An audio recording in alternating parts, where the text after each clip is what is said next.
বসে যাবো তোমরা।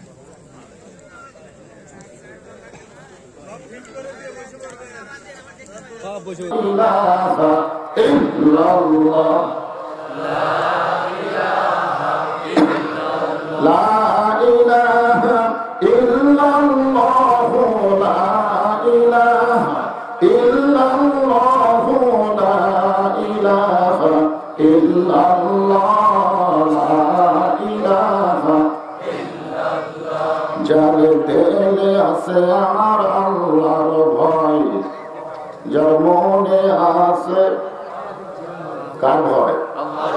না করোনার ভয়। তো আপনারা চাপলেন না, আল্লাহর ভয় থাকলে তো সে বলবে চাপলেন না কেন? পিছনে ফাঁকা থাক, অসুবিধা আছে, কিন্তু মাঝে মাঝে ফাঁকা রাখা যাবে না। ওই ফাঁকের মধ্যে কে ঢুকবে?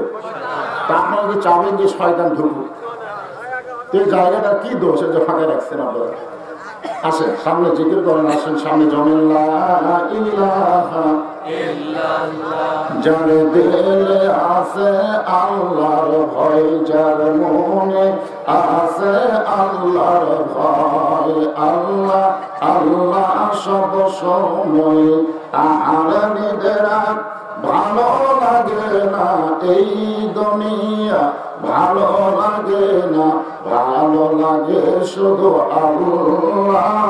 লা ইলাহা ইল্লাল্লাহ, লা ইলাহা ইল্লাল্লাহ, লা ইলাহা ইল্লাল্লাহ, লা ইলাহা ইল্লাল্লাহ, লা ইলাহা ইল্লাল্লাহ, লা ইলাহা ইল্লাল্লাহ, লা ইলাহা ইল্লাল্লাহ, মুহাম্মাদুর রাসূলুল্লাহ। রাসূলের মহব্বতে জবান খুলে সমস্যারে সকলে বলবো সাল্লাল্লাহু আলাইহি ওয়াসাল্লাম।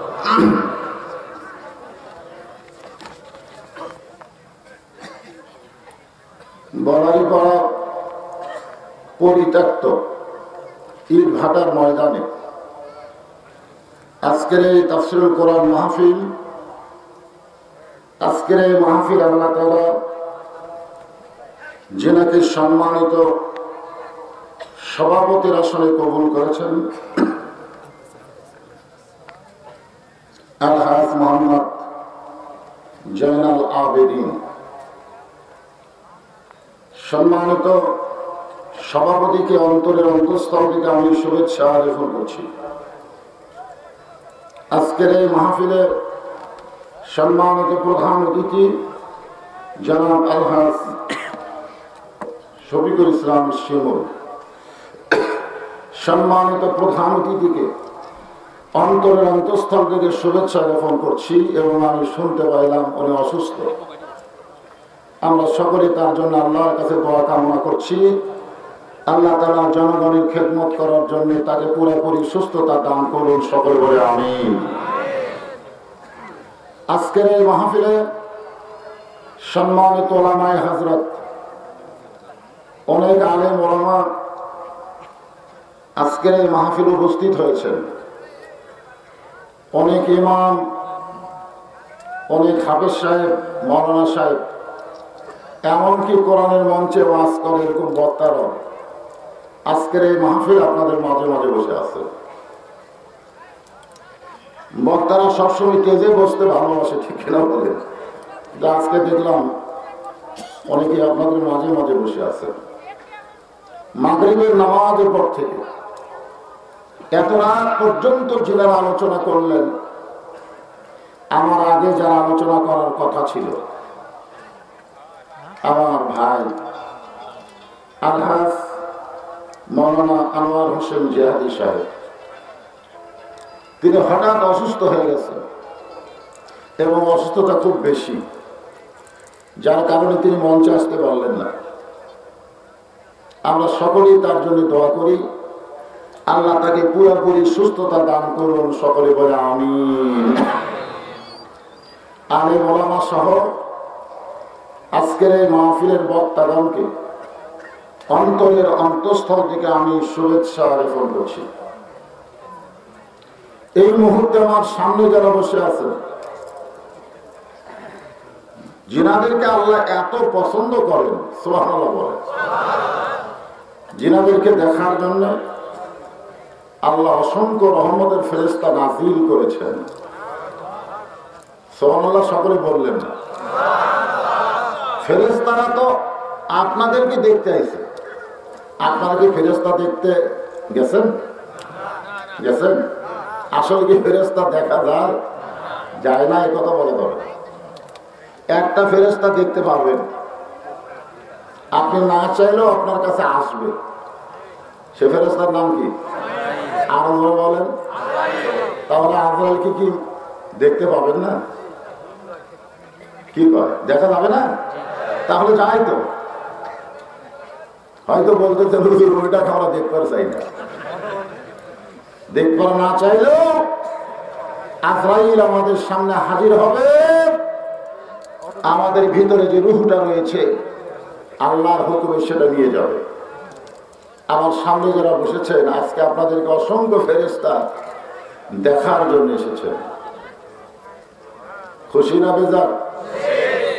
আমি আমার অন্তরের অন্তঃস্থল থেকে আপনাদের সবাইকে শুভেচ্ছা জ্ঞাপন করছি। সম্মানিত মা বোনেরা, সংখ্যায় কম না, অনেক। আমি যখন আসলাম তখন তো পুরুষ মানুষকে আসতেই দেখিনি, খালি মেয়েরা এসে এক সময়। অসংখ্য মা বোনের আজকে পর্দার অন্তরালে বসে কোরআন হাদিসের আলোকে আলোচনা শুনতেছেন। তাদেরকে অন্তরের অন্তঃস্থল থেকে শুভেচ্ছা জ্ঞাপন করে দীর্ঘ 2 বছর পরে এই নাটোর সদরে আল্লাহ আমাকে উপস্থিত হওয়ার তৌফিক দিলেন, আপনাদেরকে কোরআনের মঞ্চে কবুল করলেন। এজন্য জিজ্ঞাসা করতেছি, আপনারা সকলে কেমন আছেন?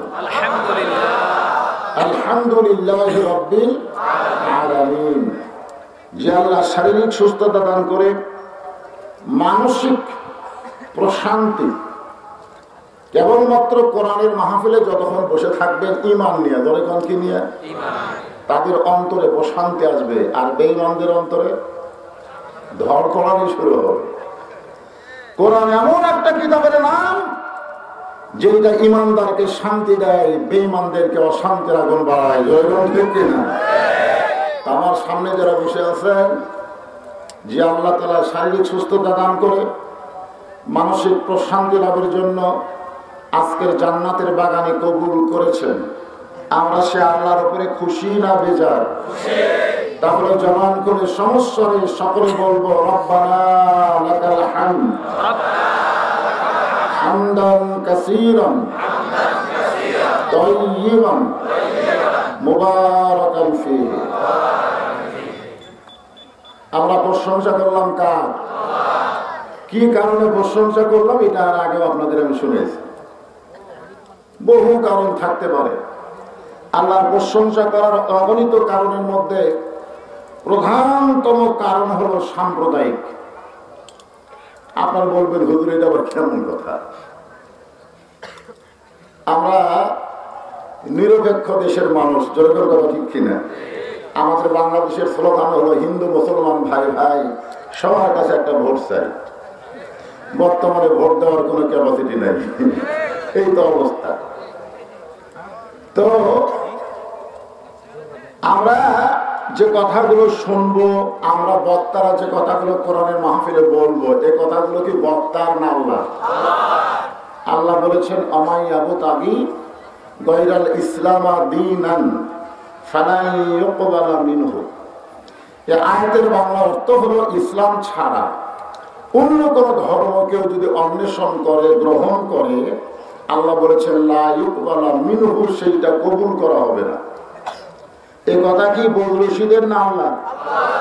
তাহলে আল্লাহ কি বললেন? ইসলাম ছাড়া অন্য কোন ধর্ম কেউ যদি গ্রহণ করে সেইটা কবুল করা, কথা বলেন, কবুল করা হবে না। এই কথার দ্বারা আল্লাহ বুঝাইলেন ইসলাম ছাড়া কোনো ধর্ম আরো বলে বলেন। আজকে এই কথাটা আল্লাহ বলেছেন, এখানে বোঝা গেল আল্লাহ সাম্প্রদায়িক কোন এক সম্প্রদায়কে আল্লাহ পছন্দ করে, না সবাইকে আল্লাহ পছন্দ করে? তাহলে জাহান্নাম বানানোর কি দরকার? আল্লাহর পছন্দীয় বান্দারা বান্দিরা তারা জান্নাতে যাবে, এ কথা বলেছেন কে? ফাদখুলি ফি ইবাদি ওয়াদখুলি জান্নাতি। আল্লাহু আকবার বলবার সারি কি বলা যায়? যাবে না। রাসূল বলেছেন তিনটা তাসবিহ অনায়াসে আপরিচ্ছায় যাদের জবান থেকে প্রকাশ পায়, আমি রাসূল বলতেছি তারা জীবনে যত পাপ করুক না কেন মরার সময় তাদের মুসলমান হিসাবে মৃত্যু হয়। কয়টা? তার মধ্যে একটা হলো সুবহানাল্লাহ, একটা হলো আলহামদুলিল্লাহ, আর একটা হলো আল্লাহু আকবার। আপনি সারা জীবন সুবহানাল্লাহ আলহামদুলিল্লাহ যদি বলেন শয়তান বেজার হবে না, শয়তান বেজার হবে না। কেবলমাত্র আল্লাহু আকবার এই শব্দটা যখন উচ্চারণ করবেন তখন শয়তান খালি বেজার হয় না, এলাকা ছেড়ে চলে যায়। এই জন্য আপনারা সুবহানাল্লাহ বলবেন, এটাতে আপনাদের কোনো আপত্তি নাই। আলহামদুলিল্লাহ বললেও আপনাদের মনে কিছু হবে না, কিন্তু আল্লাহু আকবার যখনই বলতে যাবেন যাদের ভিতরে শয়তানের বাসা তারা জবান খুলবে না। এখন আপনারা কাদের মধ্যে শয়তান নিয়ে বসে আছেন আপনারা নিজেরাই টের পাবেন, যারা আল্লাহু আকবার না বলবেন। আমার কথা বুঝলেন? আমাদের বাংলাদেশে অনেক বড় বড় দল আছে, তারা সুবহানাল্লাহ আলহামদুলিল্লাহ ঠিকই কয়, কিন্তু আল্লাহু আকবার বলবার চায় না। কথা ঠিক? আজকে যতক্ষণ আমরা কোরআনের মাহফিলে থাকবো ততক্ষণ আমরা কোনো দলাদলি করবো না, আমরা কোরআনের পক্ষের মানুষ হবো। জোরে বলেন কথা ঠিক কি? কোরআনের পক্ষের মানুষ না হলে এখানে কি দুনাইছেন? তো কোরআন থেকে আলোচনা শুনবো। সেই কোরআনে আল্লাহ বললেন মুসলমানের ঘরে আমরা জন্ম নিয়েছি, এখন কি অবস্থায় আছি সেটা আপনারা ভালো জানতেছেন। আল্লাহ বলেছেন মুসলমান না হয়ে মরো না। তার মানে বোঝা গেল জন্ম নেওয়া সহজ কিন্তু মরা বড় কঠিন। মুসলমানের ঘরে জন্ম নেওয়া কি সহজ হলে মরা কঠিন যদি না হবে আল্লাহ কেন বললেন লা তামুতুন্না ইল্লা ওয়া আনতুম মুসলিমুন? মৃত্যুবরণ করো না যতক্ষণ তুমি মুসলমান না হবে। আমি আপনাদের অনুরোধ করবো যাদের মুখে মাস্ক আছে আমি তাদেরকে বলবো ভাই মাস্ক কিন্তু কোনো এক জায়গায় বসে থাকার সময় পরার দরকার নেই। যখন চলাচল করবেন তখন মাস্ক করবেন, কারণ রাস্তার ধুলাবালি আপনার নাকে মুখে যেন না ঢোকে। আমার কথা কি বুঝলেন? এই যে আপনারা কোরআনের মাহফিল যেখানে অসংখ্য রহমতের ফেরেশতা আইছে, যে মাহফিলকে বলা হয় রিয়াজুল জান্নাত, বিশ্বাস করেন যতক্ষণ এখানে আলোচনা হবে ততক্ষণ কোনো গজব এখানে আসবে। আর করোনা একটা গজব, তো সেই গজবের জন্যই তো মুখে মাস্ক পরা। আসলে আমি বলবো করোনার জন্য মাস্ক না, মাস্ক সবসময় পরা দরকার। যখন আপনি বাইরে যাবেন, মোটর সাইকেল চলে, মানুষজন চলাফেরা করে, ধুলাবালি ওড়ে, এগুলো দূষিত। আমাদের বাংলাদেশের প্রাকৃতিক অবস্থা খুব একটা ভালো না, ঠিক কিনা বলেন? তো দূষিত বায়ু থেকে, দূষিত থেকে আপনি মুখে মাস্ক পরবেন, অসুবিধা নেই। কিন্তু কোরআনের মাহফিল আপনি যখন বসলেন আপনার চেহারাটা আমি একটু দেখি, আমার চেহারাও আপনারা দেখেন। আজকে দেখা দেখির ভিতর দিয়ে একটা মহব্বত তৈরি হোক। যদি কোনো কথা ঠিক কিনা? আমার যখন রাস্তায় উঠবেন মুখে মাস্ক পরবেন, কোনো অসুবিধা নেই। আমি যে মাস্কের বিরুদ্ধে কইলাম, বিরুদ্ধে কইলাম, আমার মনে করেন না হুজুর মাস্ক পরতে নিষেধ করলো। আমি কিন্তু নিষেধ করি না। একটা মেয়ে মানুষও বলতেছে ঘরের বাইরে যাবেন মাস্ক ব্যবহার করবেন, ঠিক কেমন কয় না? কোনদিন কি করেছে যে ঘরের ভিতরে করেন? কারণ ঘরের ভিতরে ধুলাবালি দূষিত গুলো কিছু নাই, এই জন্য মাস্ক লাগবে না। আপনারা যতক্ষণ কোরআনের মাহফিলে বসে থাকবেন এটা ঘরের চাইতেও দামি। জোরে কথা ঠিক কিনা? যেখানে অসংখ্য রহমতের ফেরেশতা আপনাদেরকে পরিবেষ্টন করতেছে আল্লাহর হুকুমে। জোরে কথা কার হুকুমে? তো এখন আসেন আমি এই আলোচনাটাই আপনাদের সামনে তুলে ধরবো যে আল্লাহ তাআলা আমাদেরকে মুসলমানের ঘরে কবুল করেছেন।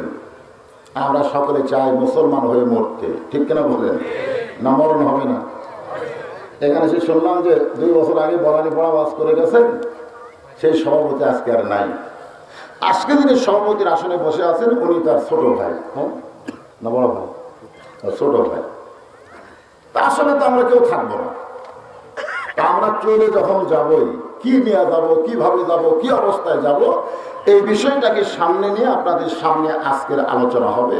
ইন্নাল্লাহা ইয়ামুরুকুম আন তুআদ্দুল আমানাতি ইলা আহলিহা ওয়া ইযা হাকামতুম বাইনান নাস আন তাহকুমু বিল আদল। জোরে বলেন সুবহানাল্লাহ। এখন আমি আপনাদেরকে দেখাইতেছি যে জিনিসটা আপনাদের সামনে তুলে ধরতেছি, আপনারা দেখেন তাকায়া। অনেকে দেখতে পারবেন কিন্তু স্পর্শ করতে পারবেন না। আমি যে সবাইকে বলি আসেন সবাই এসে কোরআন একটু হাত দিয়ে বসেন, অনেকে বলবে আমি দেখতে পারি হুজুর কিন্তু স্পর্শ করার মতন অবস্থা আমার নাই, কারণ এমন একটা কিতাব লা ইয়ামাসসুহু, এটা স্পর্শ করা যাবে না ইল্লাল মুতাহহারুন, যতক্ষণ পর্যন্ত তুমি পবিত্র না হবে। সুবহানাল্লাহ। যেই কিতাব স্পর্শ করতে গেলে নিজের শরীরকে পবিত্র করতে হয়, সেই কিতাবের মাহফিলে যারা এসেছে আল্লাহর কোরআন কি বলে এটা একটু জানার দরকার আছে না নাই? আল্লাহ আমাদেরকে আদেশ করেছেন ইন্নাল্লাহা ইয়ামুরুকুম, তোমাদের প্রতি নির্দেশ করা হলো। কি নির্দেশ করছে আল্লাহ? আজকে আমাদের বাংলাদেশ সংখ্যাগরিষ্ঠ মুসলমান না কম? কথা হয় না।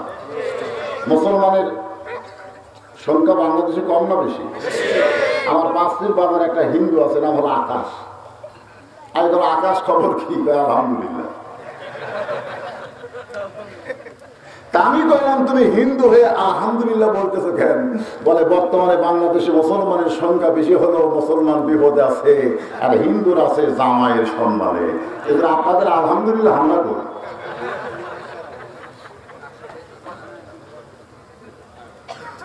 আজকে মুসলমানের ঘরে জন্ম নিয়েছি, মুসলমান হিসাবে আমরা বাঁচতে চাই। দাদি আছেন তো বাঁচার নিয়ম কি? নিয়মটা যদি আমরা না জানি তাহলে আমরা বাঁচবো কেমনে? তারপরে তো মরা, তারপরে মুসলমান না হয়ে তোমরা মরিও না। এই কথাগুলো কেন বলতেছি? আজকের যে বিষয়টা হবে এটা বোঝানোর জন্য ভূমিকা শুরু। অনেক যুবকেরা আজকের মাহফিলে উপস্থিত হয়েছেন, এতে খুশি। কারণ যুবকেরা যখন কোরআনের মাহফিলে বেশি বেশি আসবে তখন বুঝবেন অবস্থা সামনে ভালো আছে।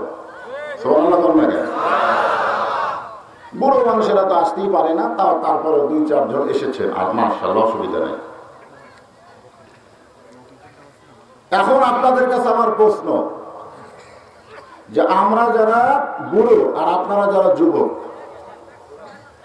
আমি কিন্তু বুড়োর মধ্যে পড়ে গেছি, কি বলেন? আর আপনারা যারা এখনো যুবক আছেন, আপনার এবং আমাদের এই বুড়া আর যুবকদের ভিতরে কে কখন মরবে এ ব্যাপারে কোনো কথা আছে?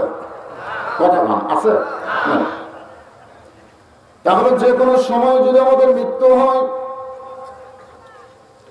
এই মৃত্যুবরণ করার পরে মরে যাওয়া নয়, মৃত্যুবরণ করার পরে কিন্তু আমাদের জীবন শুরু হবে।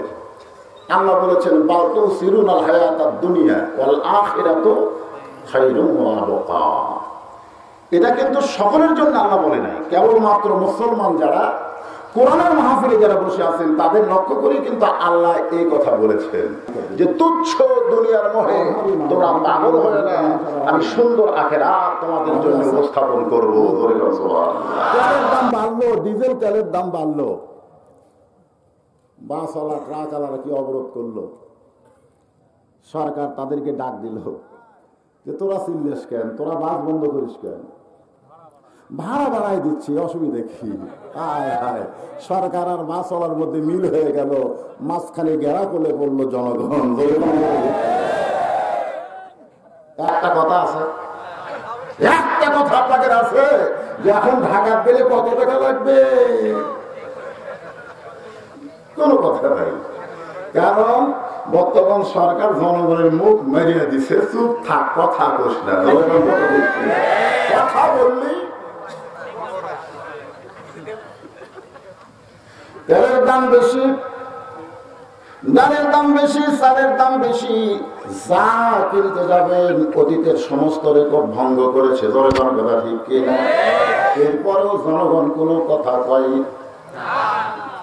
কোনো কথা নেই। ওদের পেঁয়াজের দাম তখন 300 দিয়েছিল। আমি বললাম ভাই, যে হারে দাম বাড়তেছে, হুজুর আপনার কথা মতো কিছু বলে ফেরত যায় নাকি? তো দরকারই নেই, কত বাড়ে, যত বাড়বে আমরা কমায় দেব, খাওয়া কমায় দেব। দোকানে যায় কত করে, 300, 1 পোয়া। তো কেউ যারা বলতেছে আপনি 1 কেজি করে কিনতেন 1 পদে, যেটা দোকানদারকে বলতে পারলো না, কারোর কাছে বলতে পারলো না, ওই রাগ ঘাটতেছে বইয়ের কাছে। পেঁয়াজ কম করে খাও, বর্তমান প্রধানমন্ত্রী বলেছে পেঁয়াজ ছাড়া তরকারি হয়। এবার শুধু পেঁয়াজের দাম না, সব কিছুর দাম বাড়তেছে। ঠিক কিনা? অভাবী মানুষ আছে না নাই? আপনারা বলেন তো, প্রকৃত অভাবী কারা? ইন্নাল্লাহা ইয়ামুরুকুম আন তুআদ্দুল আমানাতি ইলা আহলিহা ওয়া ইযা হাকামতুম বাইনান নাস আন তাহকুমু বিল আদল। যিনি আমাদের বর্তমান প্রধানমন্ত্রী এবং যত মন্ত্রী আছে, সমস্ত মন্ত্রী পরিষদ কর্তৃক এই জনগণের দিকে একটু খেয়াল করার দরকার আছে না নাই? ইয়ামিনের একজন এমপি ওমর ফারুকের সামনে অভাবী মানুষের তালিকা পেশ করলেন। কি মানুষ? ওমর ফারুক দেখলেন 1 নম্বরে যার নাম লেখা, তার নাম হলো সাইদ ইবনে আমের। তার নাম কি? সাইদ ইবনে আমের। ওমর ফারুক বললেন, এই 1 নম্বরে যার নাম লেখা সাইদ ইবনে আমের, আমি মনে হয় তাকে চিনি। তো প্রতিনিধি বললেন, আমির আল মুমিনিন, উনি হচ্ছেন বর্তমান আমাদের ইয়ামিনের প্রধানমন্ত্রী। বর্তমান ইয়ামিনের প্রধানমন্ত্রী অভাবী মানুষের তালিকার কয় নম্বরে? ওমর ফারুক চমকে গেলেন, প্রধানমন্ত্রী যদি গরিব হয় তাহলে জনগণের খেদমত কেমনি করবে? জনগণের যে কাজ, এই যে চেয়ারম্যান হবে, মেম্বার হবে, এরা কাজ করবে কার? কথা কয় না, কার কাজ করবে? জনগণের কাজ করবে, কিন্তু জনগণ বোঝে না। আমাদের শ্বশুর এলাকায় শিবগঞ্জ গত রাত্রে ভোট হয়ে গেল, ওখানকার একজন চেয়ারম্যান হয়েছে। আমার শ্বশুর কহিল প্রায় 1.5 কোটি টাকা খরচ করছে, একটা চেয়ারম্যান খরচ করেছে 1.5 কোটি টাকা জনগণের খেদমত করার জন্য। আর জনগণকে আমি বলবো, ভোটের বিনিময়ে 1টা টাকা যদি আপনি খান, যে আয়াতে কারিমাতে রদ করলাম আমানত, আপনি খিয়ানত করেছেন। কতগুলো লোক তো ভোটের খালি তাফসীর ঘোষণা হলেই কাম, সকাল 7টা থেকে 4টার মধ্যে থাকে। যদি কোনো মেম্বার চেয়ারম্যান প্রার্থী পায়, ওয়ার্ডার মেম্বার ভাই কি আমাদের বগুড়ার ভাষা একেবারে, তুমি নাকি মেম্বারে দাঁড়াইলা, তাহলে চাচা দোয়া করবেন। তখন বুড়া বলতেছে খালি খালি শ্বাস করে বসে খালি দোয়া। তখন বলতেছে, সালা ভাই, আমার চাচা চা বিস্কুট যা খাই দেও। তুমি বলতেছে একদিন খাই কি হবে, একদিন খাই কি হবে, মানে ভোট পর্যন্ত খাবে। গতকাল আপনার এলাকায় তাদের ভোট হয়ে গেল, আর এখন কি খাবে? ভোটের বিনিময়ে জনগণ যদি কোনো চেয়ারম্যান, মেম্বার কিংবা কোন প্রার্থীর কাছ থেকে 1টা টাকা খায়, বুঝতে হবে সে জাহান্নামের কাজ করেছে। তার যে আমানত ছিল, সে আমানতের খিয়ানত করেছে। ওমর ফারুক অভাবী মানুষের তালিকা অনুযায়ী সবাইকে খাদ্য দিলেন ভিজে পাটের মতন, কিন্তু 1 নম্বর যার নাম, তাকে কিছু দেওয়ার জন্য ওই প্রতিনিধিকে অন্দর মহলে ডাকলেন। ডাকার পরে বললেন, 1 নম্বর অভাবী হলেন বর্তমান ইয়ামেনের প্রধানমন্ত্রী, তাকে ভিজের কাঠের চাল দেওয়া যায় না, গম দেওয়া যায় না, বরং আমার পক্ষ থেকে 1000 আশরাফি তাকে হাদিয়া দিল। এটা গোপনে তাকে দিয়ে দিও, তাহলে আল্লাহ তার অভাব কিছুটা হলেও লাঘব করবে। প্রতিনিধি এসে অভাবী মানুষের কাছে সবকিছু পৌঁছে দেওয়ার পর প্রধানমন্ত্রীর কাছে গিয়া 1000 টাকার থলিয়া দিলেন। খুব খেয়াল করবেন, এভাবে টাকার থলিয়া দিচ্ছেন, আর সাইদ ইবনে আমের বিষাক্ত সাপ দেখলে যেরকম পিছন দিকে যায়, এরকম পিছনে গেলেন। কারণ ওই ব্যাগের মধ্যে যেটা আছে তার নাম হলো দুনিয়া। ধরে বলেন তার নাম কি? দুনিয়া। কিন্তু বিষাক্ত সাপের চাইতে মারাত্মক। এরপরেও দুনিয়া নিয়ে আমরা পাগল হয়ে যাই। দুনিয়ার বাড়ি সহায় সম্পত্তি করতে গিয়া আমাদের হায়াত নষ্ট করে ফেলে দেয়। যে কোনো সময় যদি মৃত্যু হয়, একটু মনোযোগ দিয়ে কথাগুলো শুনতে হবে। ওমর ফারুকের দেওয়া 1000 আশরাফি গ্রহণ করলেন না, পিছন দিকে গেলেন। প্রতিদিন বলতেছে অর্ধ পৃথিবীর খলিফা। আল্লাহ কোরআনে বলেছেন আতিউল্লাহ ওয়া আতিউর রাসূল ওয়া উলিল আমরি মিনকুম। আল্লাহর আনুগত্য করো, রাসূলের অনুসরণ করো, তোমাদের আমিরকে তোমরা কি করো? মানো। আপনি কি হবে তোমাকে মানেন না? বলে হ্যাঁ মানি। তাহলে তার পক্ষ থেকে 1000 আশরাফি আপনাকে দেওয়া হলো, আপনি যদি গ্রহণ না করেন তাহলে মানলেন কেমনে? সাইদির নামের টাকার থলিয়া গ্রহণ করলেন, নিজের বাড়িতে না গিয়া বরং ওই 1000 আশরাফি গরিবদের মধ্যে বন্টন করে দিলেন। প্রতিনিধি বলতেছে প্রধানমন্ত্রী, আপনার চাইতে অভাবী কেউ নাই, অথচ আপনাকে 1000 টাকা দেওয়া হলো, নিজে না নিয়ে গরিবদের মধ্যে বন্টন করে দেন। চোখের পানি বের করে মুচকি হাসিতে বলতেছে বাটার মধ্যে শান্তি আছে, খাওয়ার ভিতরে নাই। সবাই বলবেন না? মুরগি চোরাকে ধরে নিয়ে যাচ্ছে মেম্বরের কাছে, মুরগি চোরা খালি মুচকি মুচকি হাসে। তো যারা চোখ ধরছে তারা হাসিস কেন? বলে নিয়ে যাচ্ছিস কার কাছে? বলে মেম্বরের কাছে রে। আমাদের 3 পাড়ার প্রতিনিধি ভোট দিয়ে তারা মেম্বর করছি, সে তো বিচার করবে। চোর খালি হাসি আর কয় আমি করছি মুরগি চুরি, মেম্বর করছে চাউল চুরি।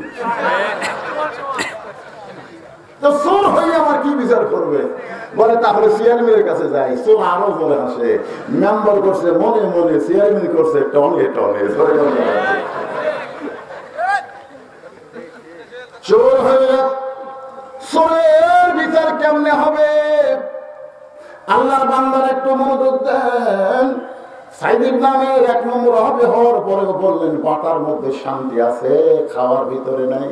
আপনারা দেখবেন পুরুষ মানুষেরা বাটে, মেয়েরাও বাটে। আপনি চাচাক ব্যাটপার দেন আর চাচিক ব্যাটপার দেন, খালি বাটাটা দেখবেন। দেখছেন কোনোদিন? পুরুষ মানুষ যদি বাটে আগে তারটা সাইড করে হয়, আগে আমারটা থুইয়া তারপরে বাটি। আর মেয়ে মানুষ যখন বাটে তারটা সাইড করে না, সবাই বলে চাষি যদি ফুলে যায়, বলে খাওয়ার মধ্যে শান্তি আছে, বাদাম খাওয়ার মধ্যে নাই। ঠিক না? কোথায় খাচ্ছেন? খান। আপনার 1 পা ভারতের মাদ্রাজে খাচ্ছেন, আপনার 1 ছেলে হিরোইন ধরবে, খাচ্ছেন, খান। আপনার 1 মেয়ে অটো ভ্যানওয়ালার সাথে প্রেম করবে, খাচ্ছেন। রাত্রে ঘুমাবার আপনার চোখ লাটার মতন হয়ে আছে, বউ ঘুমের ট্যাবলেট নিয়ে দাঁড়ায় আছে, ঘুমের বড়ি খাচ্ছে, তাও ঘুম হয় না।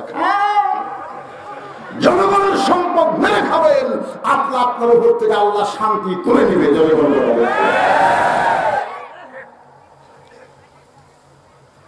পরের বছর ওই প্রতিনিধি অভাবী মানুষের তালিকা নিয়ে গেলেন। ওমর ফারুক তালিকা দেখে 1 নম্বরে সাইদ ইবনে আমেরের নাম। গত বছরও তার নাম, এবছরও তার নাম। ডাক্তার বলে তোমার গোপনে 1000 আশরাফি দিয়েছিলাম, তুমি কি তারে দেও নাই? বলে দিয়েছি, নিজের জন্য গ্রহণ না করে জনগণের মধ্যে বেটে হযরত ওমর বললেন ওয়াইদা হাকামতুম বাইনান নাস আন তাহকু বিল আদল। মানুষের মধ্যে এমন একজন নেতাকে নির্বাচন করতে হবে, যে নেতা আদর ইনসাফ সহকারে বন্টন করবে, বিচার করবে। সুবহানাল্লাহ।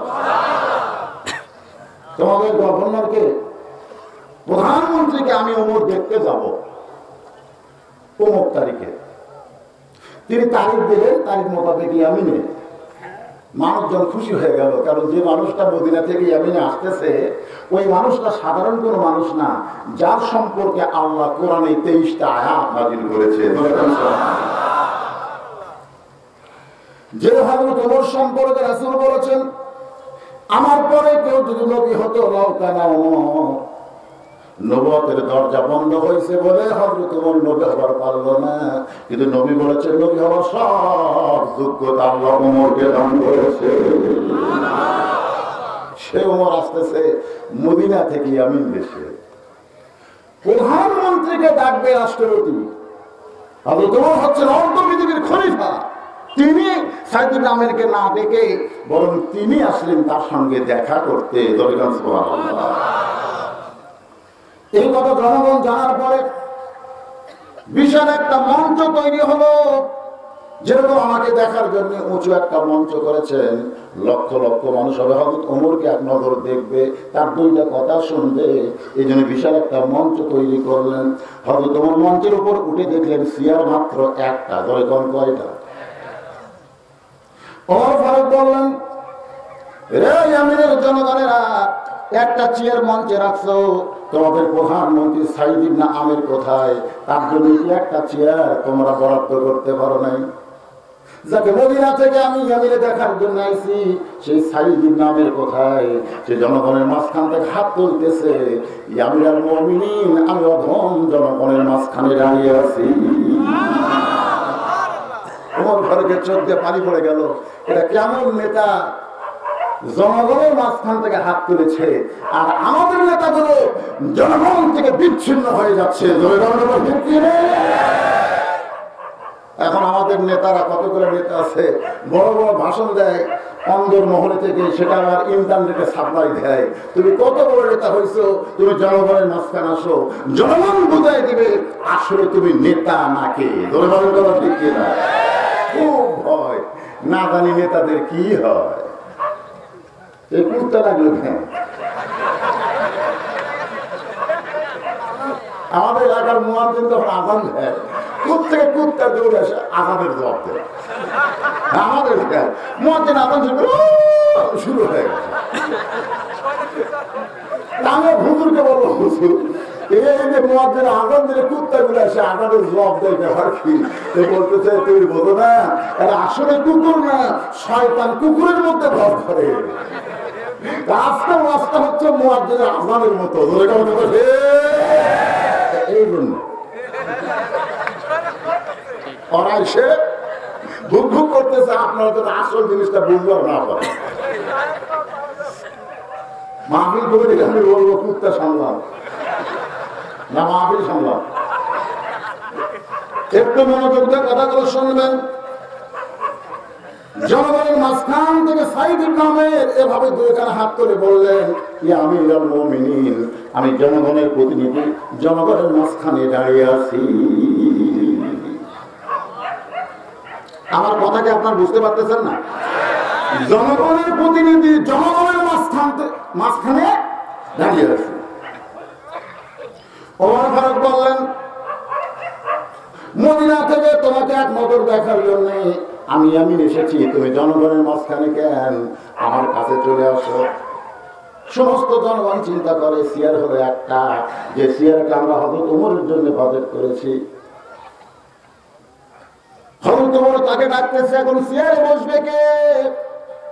ওমর ফারুক বললেন, রে জনগণের চিন্তা করো না, চিন্তা করো না, যার যোগ্যতা বেশি সে চেয়ারে বসবে। যাকে তাকে চেয়ার দেওয়া যাবে, যাকে তাকে চেয়ারম্যান করা যাবে। চেয়ারম্যান এখন তো অনেক মসজিদেও চেয়ারম্যান আছে, প্রায় মসজিদে চেয়ার। আজ থেকে 10 বছর আগে বাংলাদেশের কোন মসজিদে চেয়ার খুঁজে পাওয়া যায় না। এখন চেয়ারের অত্যাচারে অসুবিধা, কারণ মসজিদ কমিটির সভাপতি উনি দুর্বল, উনি চেয়ারে বসেন। সেক্রেটারি উনিও দুর্বল, উনিও সিএল লিখেন। কেশিয়ার সাহেব চিন্তা করে আপনি যখন লিখছেন আমি খারাপ হয়ে নামাজ পড়বো কেন, এখন ইমাম সাহেব করছে বেকায়দায়, যারা সিয়ারে বসে এদের বিরুদ্ধে কিছু বললে আমার অনুমতি যায়, ঠিক না? আমি আপনাদের বলবো নামাজের ভিতরে এবং বাহিরে 13টা ফরজ, তার মধ্যে একটা ফরজ হলো দাঁড়িয়ে নামাজ পড়া। কেউ যদি ফরজ তরফ করে নামাজ পড়তে চায় তার নামাজ হবে না, হবে না, হবে না। তুমি হেঁটে হেঁটে এসে সিয়ারে বসে মাস্তানি করো আল্লাহর সাথে।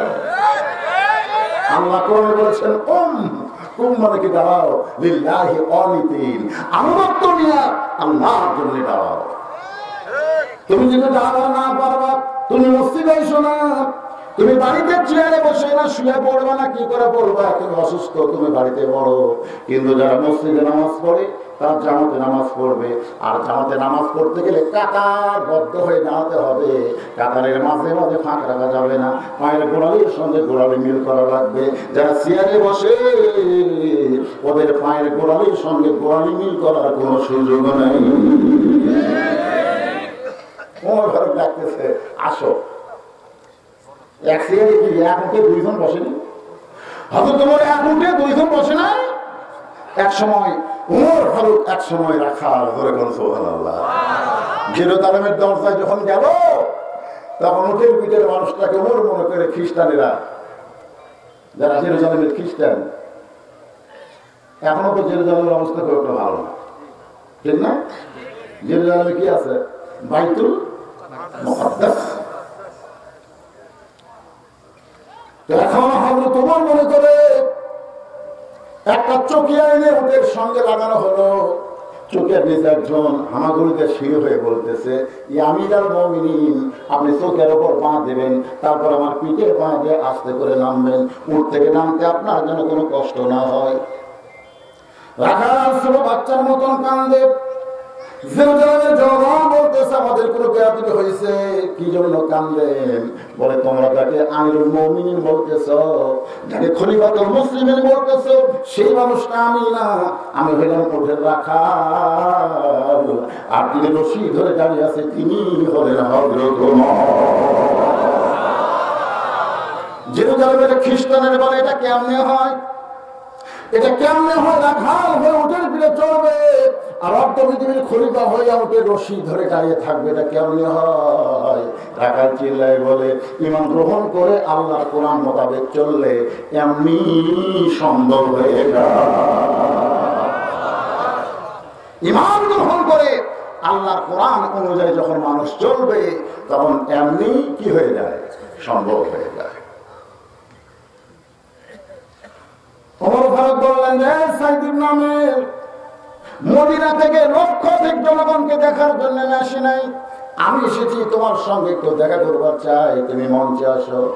যেমন সাইদ ইবনে আমির ওমর ফারুকের কথা মতো মঞ্চের দিকে পা বাড়ায়, এমন সময় জনগণ চিৎকার করে বলতেছে, আমিরাল মুমিনিন, যাকে মঞ্চে রাখতেছেন আপনি হয়তো তাকে অত্যন্ত ভালোবাসেন, কিন্তু আপনি কি জানেন আমাদের প্রধানমন্ত্রীর বিরুদ্ধে আমাদের 4টা অভিযোগ আছে, যাকে আপনি মঞ্চে সম্মান দেবেন সেই প্রধানমন্ত্রী সাইদ ইবনে আমিরের বিরুদ্ধে আমাদের অভিযোগ হলো 4টা। ধরে কোন কয়টা? ওমর ফারুক চিন্তায় পড়ে গেলেন। যে মানুষটা ওই মানুষের 1 নম্বর তালিকায় থাকে, যে মানুষটা হাজার আশরাফি পাওয়ার পরে জনগণের মধ্যে বন্টন করে দেয়, সেই মানুষের বিরুদ্ধে ওর অভিযোগ। এই ভালো মানুষের বিরুদ্ধে অভিযোগ। আজকে বিরুদ্ধে কার বিরুদ্ধে অভিযোগ? আজকে আমাদের বাংলাদেশে অভিযোগ কিন্তু সবার বিরুদ্ধে না, অভিযোগ হলো মসজিদের ইমামের বিরুদ্ধে। থানায় অভিযোগ দিছে, জয়পুরহাট থেকে মুয়াজ্জিন আমার মোবাইলে সালাম দেয়, হুজুর কেমন আছেন? আমি কইলাম আলহামদুলিল্লাহ। তোমার খবর কি মুয়াজ্জিন ভাই? কয় নাউজুবিল্লাহ। তো নাউজুবিল্লাহ কেন? বলে আযান হচ্ছে, আকামত হচ্ছে, ইমাম নাই। বলে ইমাম নাই কেন? বলে ইমামকে পুলিশ খুঁজতেছে, ইমাম কোন এক জায়গায় আত্মগোপন করে আছে। ইমামকে পুলিশ খোঁজে কেন? বলতে হুজুর কি যে দোষ আমি জানি না। আমি বললাম তুমি আজান দাও, আকামত দাও, ইমাম সাহেবের দোষ কি তুমি জানো না? তোমার আজান তো আল্লাহ কবুল করবে না, তুমি তদন্ত করো। এবার মুয়াজ্জিন তদন্ত করে কয়েকদিন পরে বলতেছে ইমামের মারাত্মক দোষ। ইমামের দোষ হলো ইমাম শুধু মসজিদকে আল্লাহর ঘর বিশ্বাস করে না, গোটা বাংলাদেশ আল্লাহর বিশ্বাস করে। ইমাম আল্লাহর কোরআনের আইনের দল করে। কে যেন থানায় অভিযোগ দিছে, তখন থেকে পুলিশেরা ইমামকেই খুঁজতেছে। চোরেরা মোচর তারা দেয়, চোর ডাকাত ঘুষেরু সুদারা মোচে তা দিয়া ঘুরতেছে, আর হুজুররা বর্তমানে বড় বিপদে আছে।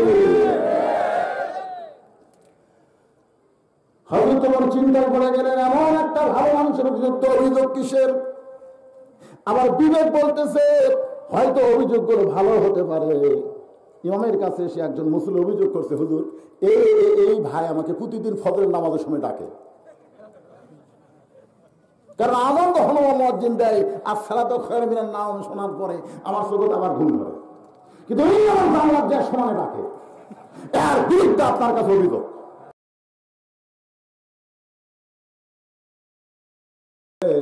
তোরে জাহান্নাম থেকে জান্নাতে নিয়ে যাওয়ার চায়। ওমর ফারুক চিন্তায় পড়ে গেলেন, এমন একজন ভালো মানুষের বিরুদ্ধে কি অভিযোগ করবে?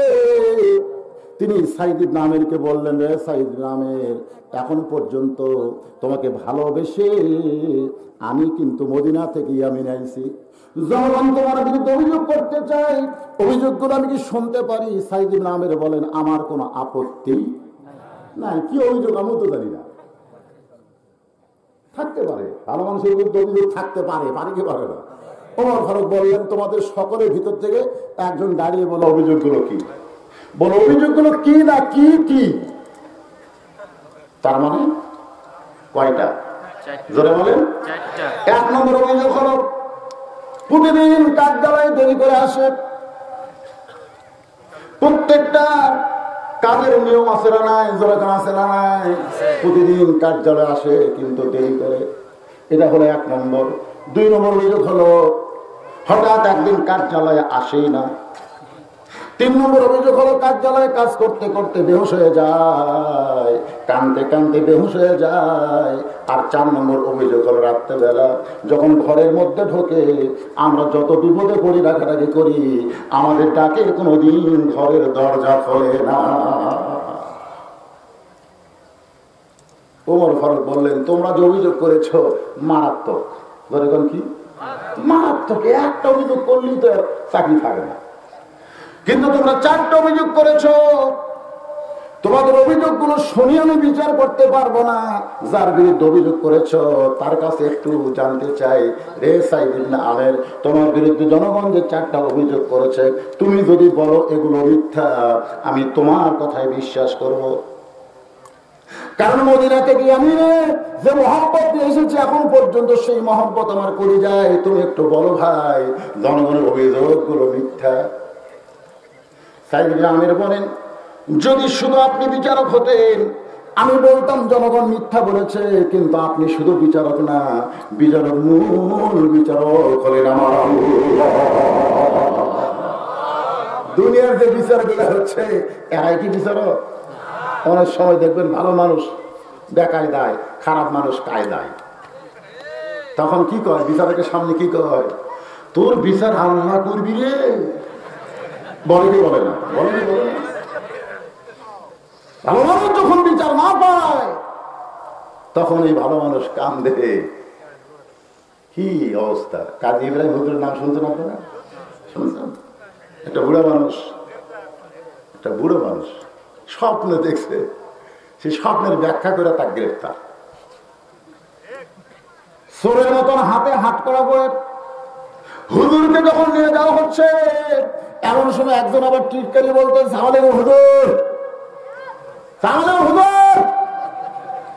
কি টিটকারি করে হুজুরকে অসম্মান করতেছে। এই 90% মুসলমানের দেশে যে আলেম সম্পর্কে আল্লাহ বলেছেন, ইন্নামা ইয়াখশাল্লাহ মিন ইবাদিহিল উলামা, আমার বান্দাদের মধ্যে আলেমরাই আল্লাহকে বেশি ভয় করে। রাসূল বলেছেন, আল উলামা ওয়ারাসাতুল আম্বিয়া, আলেম কিন্তু সাধারণ কোনো মানুষ না, তারা সকলেই হচ্ছে আল্লাহর নবীর ওয়ালি।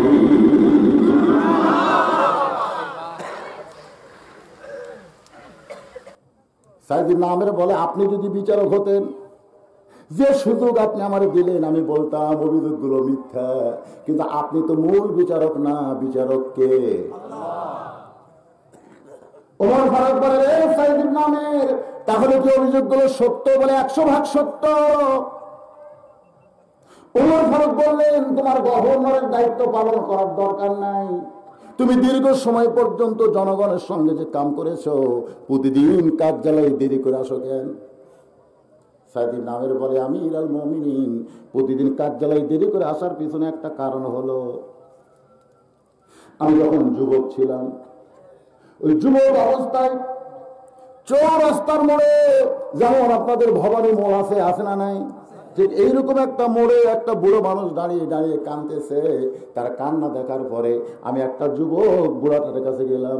এখন কিন্তু বুড়ারা কান্দে মরলেও যুবকেরা সেই দিকে ফিরে তাকায়।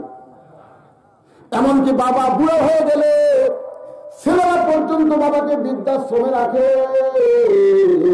বর্তমানে যে পরিবেশ চলতেছে, এই পরিবেশ যদি চলতে দেওয়া হয় তাহলে কাযা রাব্বুকা আল্লা তা'বুদু ইল্লা ইয়াহু ওয়া বিল ওয়ালিদাইনি ইহসানা আয়াত খারিজ হয়ে যাবে।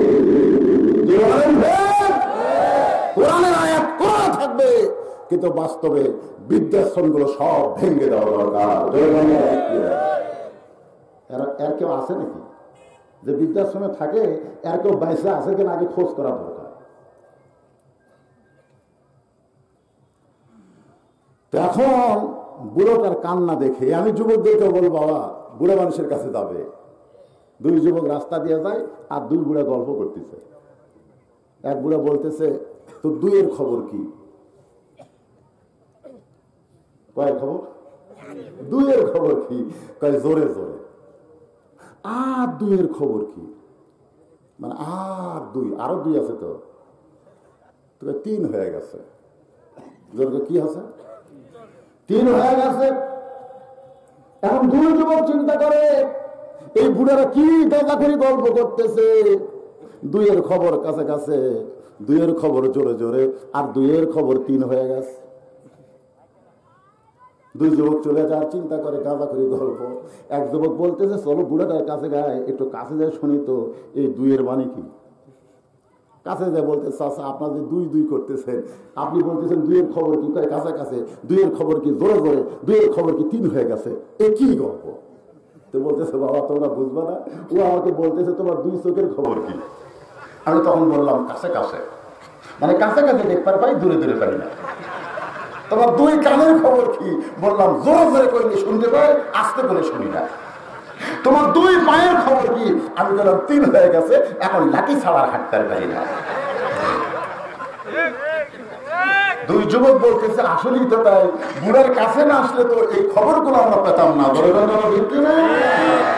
আজকে তোমরা সিনাজুলি করে হাঁটতেছো, হাং করেঙ্গে তাং করেঙ্গে, যা ইচ্ছা তাই করতেছো, একদিন তোমরা এরকম বুড়ো হয়ে যাবে। আর যৌবন অবস্থায় ভালো হওয়ার সুযোগ না পেলে বুড়া বয়সে ভালো হওয়ার কোন সুযোগ নাই। সাইদুল নামের বলে প্রতিদিন কার্যালয়ে দেরি করে আসার পিছনে কারণ হলো ওই বুড়াটার কাছে আমি গেলাম। বুড়াটার কান্না দেখে বললাম বাবা আপনি চৌরাস্তার মোড়ে এমন করে কেন কাঁদতেছেন? আপনার কি দুঃখ বলেন? মুরব্বী আমার হাত খপ করে ধরছে, হাত ধরে বলতেছে অনেক যুবকের রাস্তা দেওয়া যায়, আমার কান্না দেখে কেউ যখন আসে নাই, তুমি আমার কান্না দেখে যখন আইসো তাহলে তোমার কাছেই বলবো আমার একটা মেয়ে যুবতী হয়ে গেছে, সেই মেয়েটাকে বিয়ে দিবার চাই, কিন্তু মেয়েটাকে কেউ তো বিয়ে করবার চায় না। এখন আমি মেয়ের বাবা হয়ে বড় বিপদে পড়েছি। সাইদুল নামের বলে আমিরুল মুমিনিন, আমি বুড়োটার চোখের পানি মুছে দিয়ে বললাম বাবা এই কথা খবরদার আপনি বলবেন না, আপনি মেয়ের বাবা হয়ে বিপদে পড়েন নাই, কারণ মেয়ের বাবা মানে একটা জান্নাতের মালিক হওয়া। মুরব্বী বলতেছে জান্নাতের মালিক হইছি না জাহান্নামের মধ্যে পড়ে গেছি, তুমি আমার খবর শুনলেই বুঝবা। আমি তখন কইলাম, কি মুরব্বী, কি খবর? বলে, আমার মেয়েটা জন্মের সময় লুলা হয়ে জন্মেছে, তার 2টা হাত লুলা, 2টা পা লুলা, সে হাত দিয়ে কিছু করতে পারে না, পা দিয়ে হাঁটতে পারে না। সেই মেয়েটা এখন আমার যুবতী হয়ে গেছে, সেই যুবতী মেয়েকে বিয়ে দিব কে করবে? এই জন্য রাস্তার মোড়ে বসে কান্দি, যদি আমার কান্না দেখে কারো একটু দয়া হয়। তুমি যখন আমার কাছে আইছো, আমি তোমার হাতটা ধরেছি, বাবা তুমি কি আমার লুলা পঙ্গু মেয়েটাকে বিয়ে করবা? এখনকার যুবক হলে কি করতো? বুড়ার জোর বেশি না যুবকের জোর বেশি? এরকম ঝ্যাংটা দিয়ে চলে যেত। কিন্তু সাইদির নামের বলে আমি মুরব্বীকে বললাম, আমার কোন আপত্তি নাই, ওই লুলা পঙ্গু মেয়েটাকে বিয়ে করছে আজকে 5 বছর। ধরে কোন কয় বছর? 5 বছর হলে বিয়ে করেছি। আমার বউটা লুলা পঙ্গু হতে পারে, হাতে পঙ্গু, পায়ে পঙ্গু, কিন্তু পেট ভালো। এই 5 বছরে আল্লাহকে পরপর 3টা সন্তান দান করেছে। তার মানে কি হাত কি লুলা, পাও লুলা, কিন্তু পেট ঠিক। 5 বছরে 3টা বুঝছিল, তার কি বরকত। আমার বউটা কোনো কাম কাজ করতে পারে না, আমার 3টা সন্তানকে আমারই সবকিছু সমাধা করতে হয়, কারণ আমার বাড়িতে কাজের কোনো মানুষ নাই। আমি সকালবেলা উঠি, খামির দিয়ে রুটি তৈরি করি, সেই রুটি তৈরি করার পরে সবজি তৈরি করে আমার বাচ্চাদেরকে খাওয়ানোর পরে, আমার পঙ্গুলুলা বউকে খাওয়ানোর পর আমি কিন্তু খেয়ে এই কার্যালয়ে আসতে গিয়ে আমার একটু দেরি হয়। আমি ইচ্ছা করে দেরি করি না, এই কারণেই আমার একটু দেরি হয়ে যায়। হাজার হাজার জনগণ কান্দে। ওমর ফারুক বলতেছে, তোমরা কান্দো কেন? বলে, আমিরুল মুমিনিন, আমাদের প্রধানমন্ত্রীর ঘরে এমন বিপদ, এইটা আমরা আগে জানতাম না। যদি আমরা আগে জানতাম কার্যালয়ে দেরি করে আসে, এই অভিযোগ কোনদিন আমরা করতাম না। কি করে কেউ আল্লাহ আকবার করে, সুবহানাল্লাহ করে চুপ করে থাকে? লিল্লাহু আকবার। প্রতিদিন কার্যালয়ে দেরি করে আসে, এই অভিযোগটা আমরা করতাম না যদি জানতাম। কিন্তু আজকে জেনেছি, আমরা অভিযোগকে উইথড্র করে নিলাম। কি করে নিলাম? ওমর ফারুক বললেন, রে সাইদুল নামের 1 নম্বর অভিযোগের ব্যাপারে তোমার আর কোনো চিন্তা নেই, কারণ যারা অভিযোগ করেছে তারা যখন উইথড্র করে নিচ্ছে। এখন 2 নম্বর অভিযোগ হলো, হঠাৎ একদিন তুমি কার্যালয়ে আসো না। এই না আসার পিছনে কারণ কি? দেরি করে আসো ঠিক আছে, কিন্তু হঠাৎ একদিন আসো না। একজন প্রধানমন্ত্রী যদি না আসে, তাহলে কার্যালয়ের অবস্থাটা কি হবে? সাইদির নামের বলে, আমিরুল মুমিনিন, আমি মাসে 1 দিন আসি না। কয়দিন? মাসে 1 দিন আমি বাজার করি। গোটা মাসের বাজার আমি 1 দিন করি। হয়তো বলবেন, সারাদিন ধরে কি আমি বাজার করি? কারণ রাসূল বলেছেন, দুনিয়ার সবচাইতে খারাপ জায়গা হলো হাট বাজার, আর দুনিয়ার সবচাইতে ভালো জায়গা হলো আল্লাহর ঘর। যারা প্রকৃত মুমিন হবে, তারা প্রয়োজনের অতিরিক্ত সময় হাট বাজারে থাকবে না। তার মসজিদের মধ্যে শান্তি পাবে, কিন্তু হাট বাজারে শান্তি পাবে না। কিন্তু বর্তমানে বাংলাদেশের পরিবেশে মসজিদের মধ্যেই শান্তি নাই, চার স্টলের মধ্যে শান্তি পাওয়া যায়। 5 মিনিট আগে ঢুকছে মসজিদে, 5 বার ঘড়ি দেখছে। জামাত শুরু হতে 5 মিনিট পর ওই 5 বার দেখেছে। ওর পাশের ঘড়িওয়ালা বলতেছে, খবর কি? বলে, আরো 2 মিনিট আছে। রাত ঘড়ি লড়তেছে না রে, রাত ঘড়ি। ওই লোকটাই চাষটলে গিয়ে ঘন্টার পর ঘন্টা আড্ডা গুলি মারতেছে, একবার ঘড়ি দেখে না। ধরে কিনা সাইদিন নামের বলে, আপনি হয়তো মনে করবেন সারাদিন ধরে আমি বাজার করি, তা কিন্তু না। আমার পরনে যে কাপড় দেখতেছেন, এই একটা কাপড় ছাড়া আর কোনো কাপড় নাই, যে কাপড় পরে আমি কার্যালয়ে আসতে পারি। হ্যাঁ আছে, আমার আরো কিছু কাপড় আছে, সেগুলো কাপড় পরে কার্যালয়ে আসলে জনগণ মনে করবে প্রধানমন্ত্রী খুবই অভাবী। আমি চাই না আমার পোশাকের কারণে জনগণ জানুক, বরং একটা ভালো কাপড় ছাড়া আমার ঘরে আর কোনো কাপড় নাই। আমি যেমন তেমন কাপড় পরে এই কাপড়টা আমি পরিষ্কারের জন্য মাসে একদিন পরিষ্কার কে করবে? আমার বউ তুলুলা পঙ্গু, আমার সন্তানগুলো ছোট, আমি নিজেই পরিষ্কার করে এটা নাইরা দিয়ে শুকানোর জন্য। আর কাপড়টা এত মোটা, এইটা শুকাইতে অনেক সময় লাগে। রাসূল বলেছেন তোমরা যে ভিজা কাপড় পরে ঘরের মধ্যে থাকো কোনো সমস্যা নাই, কিন্তু ভিজা কাপড় পরে জনগণের সামনে যাও না, কারণ ভিজা কাপড় পরলে ভিতরের জিনিসগুলো বাহির থেকে বোঝা যায়। আজকাল ভিজা কাপড় লাগে না, ভালো ফুল প্যান্ট না সিরা সেরা কি বুঝি না কত বলেছে। এক ছেলে দেখলাম একটা হাঁটুর নিচে গেছে আর একটা হাঁটুর উপরে গেছে, দুই রকম। আর একটা দেখলাম মনে হয় যে কাটি ইচ্ছা করে চাকরি দিয়ে কেটে কেটে ফেটে দিয়েছে। আমি খেলাম কে রে বা, তোর বাপ তো অবস্থা সম্পন্ন মানুষ, তুই সিরা ফ্যান হুজুর আপনি বুঝবেন না, এটাই চলতেছে, এইটাই চলতেছে।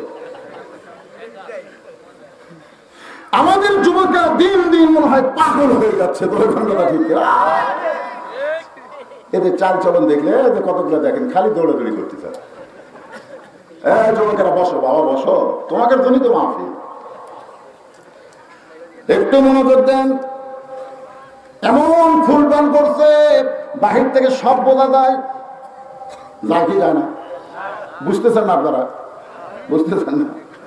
ফুল প্যান্ট করছে তো সেই ওই আবার সেরা পরে একটা শার্ট গায়ে দিচ্ছে, শার্ট আবার এত খাটো ব্লাউজ মার্কা, ওই খাটো শার্ট পরে রুকুর থেকে যখন সে যায় ওদের যন্ত্রটা পিছন দিকটা ফুলে উঠছে। এখন যাই দ্বিতীয় কাতার আছে পিলার যেহেতু কাদা তরফ হয়ে গেছে, কারণ নজর পড়ছে হঠাৎ। আর ওই জায়গায় যদি শার্ট না পরে একটা পাঞ্জাবি পরতো, যতই ফুলাও ডুব না কেন ওইটা পাঞ্জাবি দিয়ে ঢেকে রাখতো। এটা তো আমি নামাজীদের কথা বললাম, যারা বেনামাজি, যারা খারাপ হয়ে পেশাব করে। আল্লাহ বলেছেন লাকাদ খালাকনাল ইনসানা ফি আহসানি তাকওয়িম সুম্মা রাদাদনাহু আসফালা সাফিলিন। কত সুন্দর অভাবে আল্লাহ আমাদেরকে সৃষ্টি করেছে, দরকার সুবহানাল্লাহ। যেখানে আল্লাহ সৌন্দর্যের প্রশংসা করলেন সেখানে আল্লাহ বললেন সুম্মা রাদাদনাহু আসফালা সাফিলিন। কার্যকর্মে এরা পশুর চাইতেও জঘন্য হবে। যারা পেশাব করা কোনো মানুষের চরিত্র না, এটা হলো জানোয়ারের চরিত্র। সাইদ ইবনে আমের বলেন এই একটি মাত্র কাপড় ছাড়া আর কোনো কাপড় নাই, এইটা আমি খাইতে দিয়ে শুকানোর জন্য সারাদিন আমার চলে যায়। এই কারণেই আমি হঠাৎ একদিন কার্যালয়ে আসতে পারি না। লক্ষ লক্ষ জনগণ চিৎকার করে বলতেছে আমিরুল মুমিনিন, আমাদের প্রধানমন্ত্রীর মাত্র একটি মাত্র কাপড়, যে কাপড় পরে কার্যালয়ে আসে, এছাড়া তার ভালো কোনো কাপড় নাই। এই জন্য মাসে একদিন বাজার করে, এই কাপড় খাইতে দিয়ে শুকাইতে দেরি হয়, এই কারণে আসে না। এইগুলো খবর যদি আমরা আগে জানতাম আমরা 2 নম্বর অভিযোগ করতাম না। আজকে জানার সঙ্গে সঙ্গে আমরা সর্বসম্মতি কর্মে 2 নম্বর অভিযোগকেও উইথড্র করে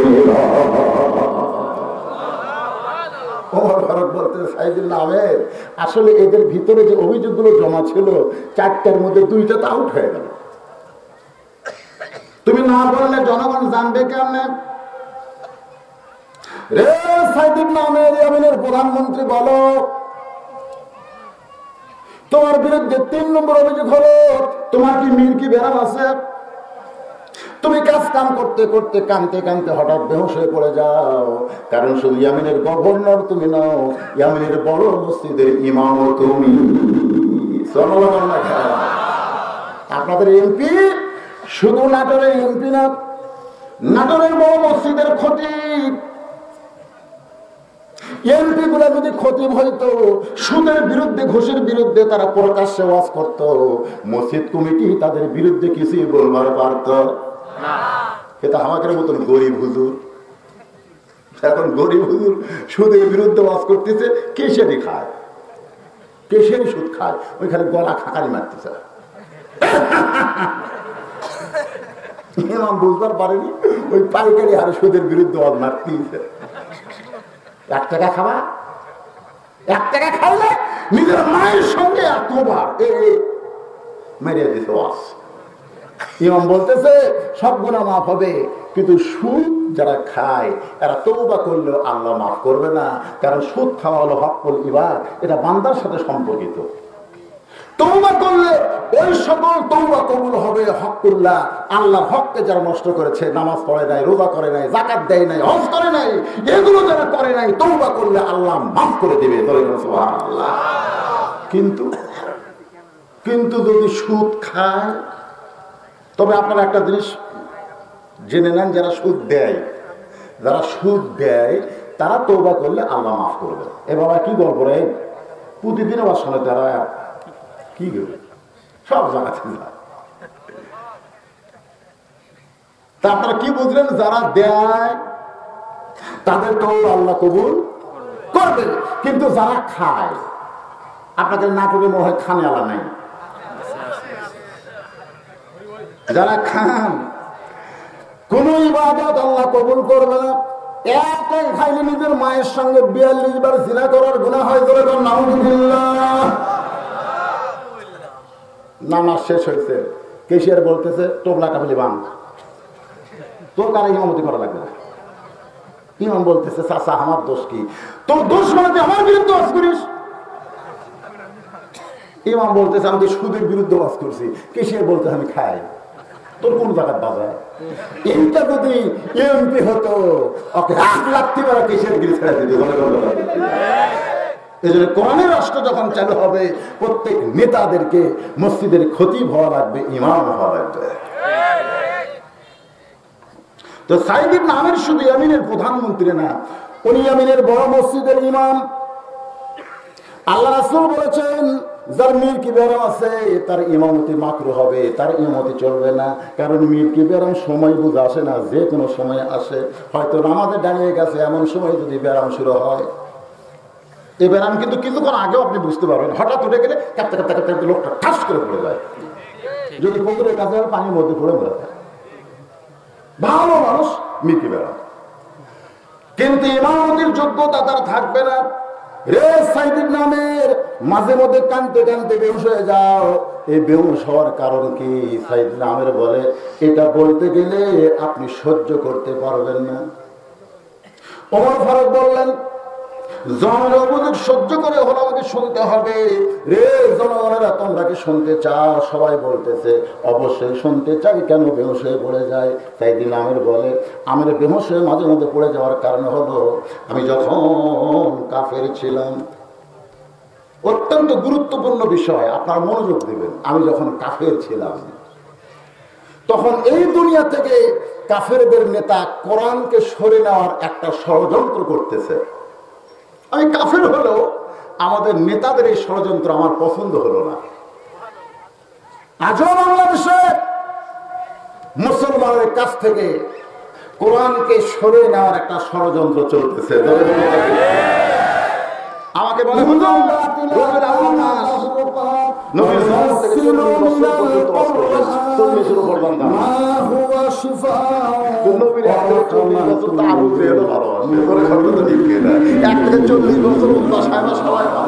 কিন্তু 41 তারিখ তো কাম শুরু হয়ে গেল যখন আল্লাহ নবীর উপরে এই কোরআন নাযিল হয়ে গেছে। আমরা কি কোরআনের বন্ধু?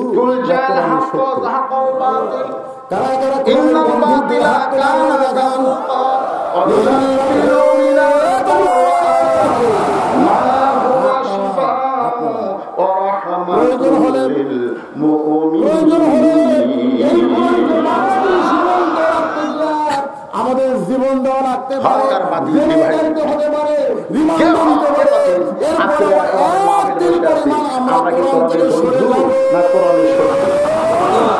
কারা কারা কোরআনের বন্ধু? হাত তুলে আল্লাহর দেখান।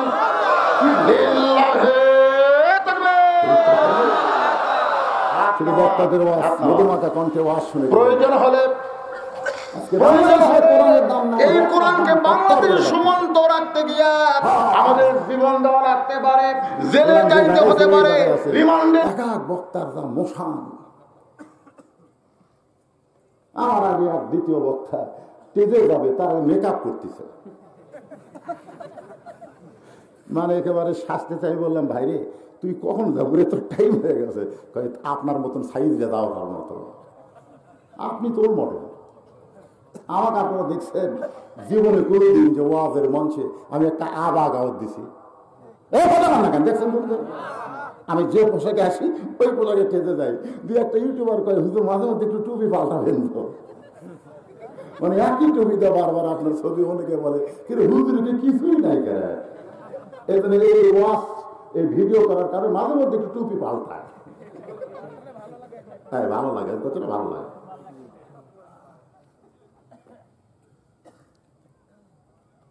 এক ঘন্টা ওয়াজ করবে, বক্তা নেবে 1,20,000, তাহলে প্রতি মিনিটে 2,000।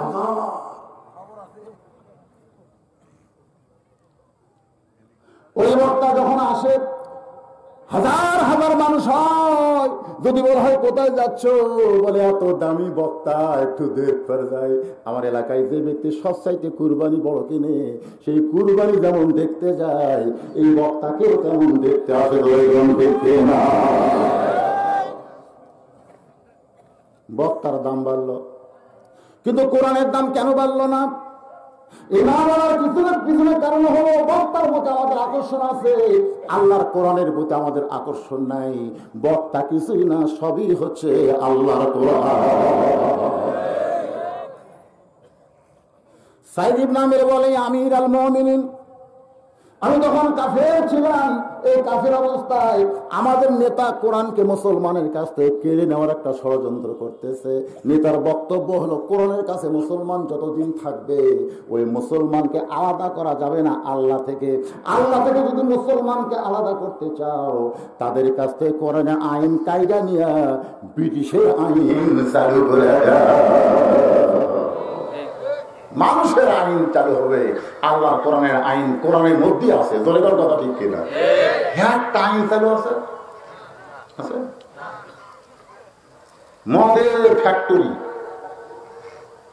সাংবাদিক বিবৃতি দিল যে কোন দোকানেও এত মদ নাই যত মদ পরিমির ঘরে ছিল, সব বিদেশি ব্র্যান্ডের মদ।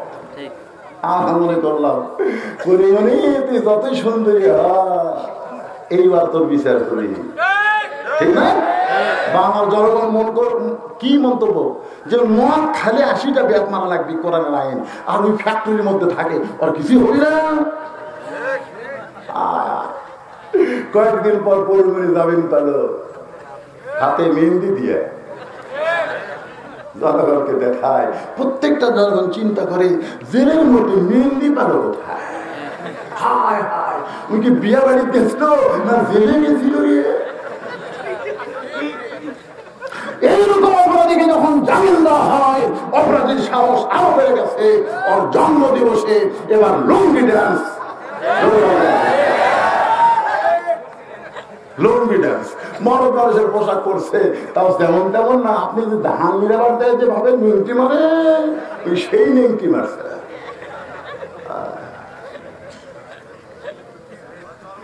রে নাটোরের জনগণ, কোরআন যখন আপনার কাছ থেকে কায়দা নিবে,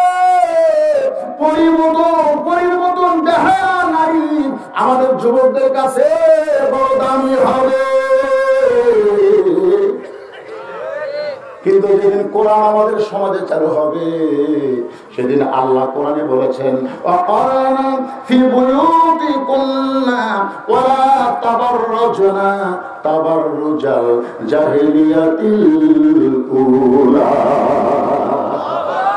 মায়েরা, ও মা, এত কষ্ট করে আপনারা এসেছেন ওয়াজ শুনতে। আপনাদের জন্য আল্লাহর আইন হলো আপনারা ঘরের ভিতরে থাকেন, ঘরের বাহির হতে পারবেন না মা, যতক্ষণ পর্যন্ত আপনি হেজাব এবং পর্দা না করবেন। আপনি বের হবেন, হন, অসুবিধা নাই। কালো রঙের বোরকা পরে, কালো রঙের হেজাব দিয়া, কালো রঙের মোজা, কালো রঙের চশমা, কালো রঙের জুতা মোজা পরে আপনি যখন রাস্তায় মুখ ঢেকে বের হবেন, রাস্তার যুবকেরাও একবার তাকালে দ্বিতীয়বার তাকাবে না। আল্লাহর রহমত আপনার উপর অবারিত বর্ষণ হবে। আর যদি পর্দা না করেন, মারাত্মক একটা কথা লাগবে হয়তো খারাপ, কিন্তু কথাটা সত্য, পাবনা ওয়াজ করে কেবলমাত্র বাড়ি। পাবনা ওয়াজ কিন্তু সারা রাত হয়, পাবনার কিছু ওয়াজ সারা রাত হয়। বক্তাকে আমার তুলে দেয় রাত 2টার পর। তখন জোয়ান ছিলাম, সাইডের মতো ওয়াজ করতাম, তখন তাদের মিডিয়া ছিল না, যত কণ্ঠ মারা যায় ওয়াজ করতাম। ওয়াজ করে বাড়িতে আসলাম, আমার চাইছি তোর ছোট ভাই, আমার চাঁদ ভাই, ওকে মনে হয় কিছু ধরছে, তুই একটা আয় তো। আমি বললাম চাষি কি হয়েছে আগে সেরকম? বলি বিয়ে শাদী করেনি, মাঝে মধ্যে গোসল করে। তোর চাষারও মন খারাপ, আমারও মন খারাপ, তার কোনো ওষুধ নাই। আমি চিন্তা করলাম এই কোরআন হলো যাবতীয় রোগের ঔষধ, যেরকম সুবহানাল্লাহ। নাই মানে অবশ্যই আছে। তো এখন গেলাম, যার দিকে ও কানের মধ্যে মাথার মধ্যে বেনি দেয়, মেয়েরা যে চুল আটকানো কি দেয়, ব্যান, কানের মধ্যে বলতে এই আইসে, আর ওই ওর কাম করে এরকম কাটতেছে। আমি চিন্তা করলাম কি কাপড়ি বেড়াম, আসলে কাপড়ি বেড়াম ধরছে, ওই কানের মধ্যে যে মাল ঢুকাচ্ছে ওই ভিতর দিয়ে সাউন্ড আসতেছে। আমি চিন্তা করলাম কি শোনে, আমার কানে দেখি কি বাংলাও না, হিন্দিও না, ইংরেজি শোনে, ইংরেজি গান শোনে। আর দেখি চমকে বলে ভাই যান আপনি ওয়াজ করে না ঘুমাইয়া সকালবেলা আমার ঘরে কেন? বলে তোর মা গেছিল। আমি বললাম যেদিন গোসল করবি সেদিন বাড়ি থেকে বের হয়ে যাবি, তাহলে বাপ মা মনে করবে ছেলে গোসল করছে কোনো জায়গায় যাওয়ার জন্য, তুই গোসল করে ঘরে ঘুমাস কেন? তোর বাপেরও মন খারাপ, তোর মায়েরও মন খারাপ। তখন ওই চোখ লাল করে আমার দিকে তাকায় বলতেছে কি ওয়াজ করে, কি ওয়াজ করেন, ভালো করে ওয়াজ করেন। আজকে আপনার ওয়াজে যদি মেয়েরা পর্দার মধ্যে থাকতো, আমাকে বিয়ে না করে গোসল করা লাগতো না। ওই বেপর্দা নারী যে কয়টা দেখি, আমি যতই দরজা বন্ধ করে ঘুমাই, স্বপ্নে ওদের মধ্যে কেউ না কেউ আমার কাছে আসে। তখন আমি কি করব? ও কিন্তু বলে নাই যে পর্দানিশী নারী, ও বলছে বেপর্দা নারী। তাহলে বেপর্দা নারী যারা যুবকের শরীর নষ্ট করে তারা, পর্দা নারী যারা, আপনারা বলবেন যুবকের শরীর নষ্ট করে তারা, বলতে পারবেন না। বেপর্দা নারী যারা, যুবকের শরীর নাই তো আছে। হায় হায়, তার মধ্যে এখন আর একটা জিনিস আইছে, এটা তো কাপড় নিবারণ ধরে দিছে। আমি একদিন ফেসবুকে দেখলাম কে যেন ছাড়ছে, ওর মোবাইল নাই কিন্তু ওই যে পাবজি, ফ্রি ফায়ার পাবজি খেলছে, ওই খেলার ঝোঁক আছে। আমি বললাম কি ভাই? বলে ফ্রি ফায়ার পাবজি খেলার ফল। রাত 2টার সময় ওয়াজ করে বাড়ি যাচ্ছি, আমি ওয়াজ করে বাড়ি যাচ্ছি, মনে করলাম দেখি একটু লাইনে ঢুকি। আমাদের বক্তারা কিন্তু ওই সময় সবাই রাস্তায়, ধরে কোন কথা ঠিক কিনা, সিরাজগঞ্জ রোডে আমি জ্যামের মধ্যে পড়ে আছি। এক বক্তা আমারে বলছে যে হুজুর আপনি এখনো বাড়িতে পৌঁছাননি। বলে বর্তমান সরকার রাস্তার উন্নয়ন করতে গিয়া যা অবস্থা করছে ভাই, বগুড়া থেকে নাটোর আসতে গেলে কিভাবে যাব, কিভাবে কি আজকে দাওয়াত নিয়ে কি ভুল করছি আমি, আবার যাওয়ার সময় যে কি হবে ভাই। আল্লাহর বান্দার একটু শোনেন। হঠাৎ এক যুবক আমারে বলতেছে হুজুর এত রাত্রে আপনি লাইনে কেন? তা আমি বললাম তুমি কেন? আমি তো ওয়াজ করে বাড়ি যাওয়ার সময় চেতন থাকি, লাইনে আছি। তুমি এই যুবক মানুষ, তুমি কি ওয়াজ করো তাই না, তো তুমি লাইনে কেন? তখন আমাকে বলতেছে হুজুর ঘুম ধরে না। ঘুম যদি হঠাৎ ভেঙে যায়, ভাঙ্গার সঙ্গে সঙ্গে এই ফেসবুক ছাড়া আমাদের কোনো চলার পথ নাই। তাই যুবকদের বলতেছে, রে যুবকেরা, আমার মা বোনদের বলতেছি, মায়েরা বোনেরা, এই সমাজের মধ্যে যদি শান্তির বীজ বপন করতে চাই, তাহলে আল্লাহর আইন পর্দা ছাড়া কোনো উপায় নাই। সাইদ নামের বলে আমিরুল মুমিনিন মাঝে মাঝে কার্যালয়ে বেহুশ হওয়ার কারণ হলো, আমি যখন কাফের ছিলাম ওই সময় কাফেরের নেতা আবু সুফিয়ান আমাদের যুবকদেরকে ডাক দিয়ে বললো, রে যুবকেরা, আব্দুলের এতিম পোলা মক্কায় মদিনায় চলে গেছে। মদিনায় যাওয়ার পরে বদর যুদ্ধ হলো, সেই যুদ্ধে আমরা পরাজয় বরণ করলাম। মাত্র 313 জন মুসলমানের কাছে হাজারের চাইতে বেশি অস্ত্র শস্ত্র নেওয়া কাফের পরাজয় হলো। মুসলমান এত শক্তি কোথায় পেল? সুবহানাল্লাহ। আমরা মনে করেছিলাম আব্দুল এতিম পোলা পলে গেছে, ওই পোলানো অবস্থায় থাকবে, এখন হামাকরক ধরে মারতিছে। সাইদিন আমের বলে আমি তখন চুপ করি, কাফের হলে কি হবে, আমি চুপ করে শুনি দেখি নেতা কি কয়। নেতা বলতেছে মুসলমানের কাছ থেকে শক্তি কায়দা নিতে হবে। আর একজন নেতা বলে শক্তির নাম কি? বলে মুসলমানের চালিকা শক্তির নাম হলো আল্লাহর কোরআন। এই কোরআনকে কেড়ে নেওয়া লাগবে। তখন কিন্তু এরকম হাতে লেখা কোরআন ছিল না, এরকম পুস্তক আকারে কোরআন ছিল না, কোরআন ছিল কোরআনের হাফেজেরা। জোরে কোন সুবহানাল্লাহ। তাহলে কিছু কোরআনের হাফেজকে হত্যা করে দিলেই কোরআন হত্যা হয়ে যাবে। এই নিয়তে তোমরা যুবকেরা কয়েকজন মুসলমান সাজা মদিনায় যাইতে হবে। মুসলমান সাজা মদিনায় যাবে, মুসলমান হইয়া না, মুসলমান সাজা। আজ আমাদের বাংলাদেশে কিছু মুসলমান আছে না নাই? এরা কিন্তু মুসলমান হয়নি, তবে মাঝে মধ্যে এরা মুসলমান সাজে। সাইদিন নামের বলে ইয়ামিনুল মুমিনিন, আমাদের কতগুলো যুবক তারা মুসলমান সাজলো, মাথায় টুপি, মুখে আস্তে আস্তে দাড়ি গজালো, তারপরে মুসলমানের পোশাক পরে তারা মক্কা থেকে মদিনায় চলে গেল। আল্লাহ নবীর সামনে গিয়া বলতেছে, ইয়া রাসূলুল্লাহ, গভীর রাত্রে মক্কা ছেড়ে আপনি মদিনায় হিজরত করেছেন। ওগো আল্লাহর নবী, আপনি মদিনায় হিজরত করার পরে আপনি কি জানেন অনেক মুসলমান এখনো মক্কায় আছে, কিন্তু তারা বড় অসহায়। তারা যে কোরআন পড়বে, তাদের কোরআন শিক্ষা দেওয়ার মতন কোন কোরআনের হাফেজ এখন মক্কাত নাই। আপনি দয়া করে যদি কিছু কোরআনের হাফেজ আমাদের দিতেন, আমরা তাদেরকে মক্কায় নিয়ে গিয়া সম্মানের সাথে আল্লাহর কোরআন শিক্ষা গ্রহণ করতে চাই। আল্লাহর নবীর কাছে এরকম ভাবে মুসলমান সাদা কাফেররা ধোঁকা দিচ্ছে। ধরে গান কি দিচ্ছে? অথচ নবী কিছুই জানে না। অনেকে বলে নবী গায়েব জানে। আল্লাহ নবী যদি গায়েব জানতো, মা আয়েশার ইফকের ঘটনা ঘটতো না। ধরে রঙ্গরা দেখে না, একমাত্র গায়েবের মালিককে আল্লাহ। সঙ্গে সঙ্গে নবী বললেন, খায়রুকুম মান তাআল্লামাল কোরআনা ওয়া আল্লামা।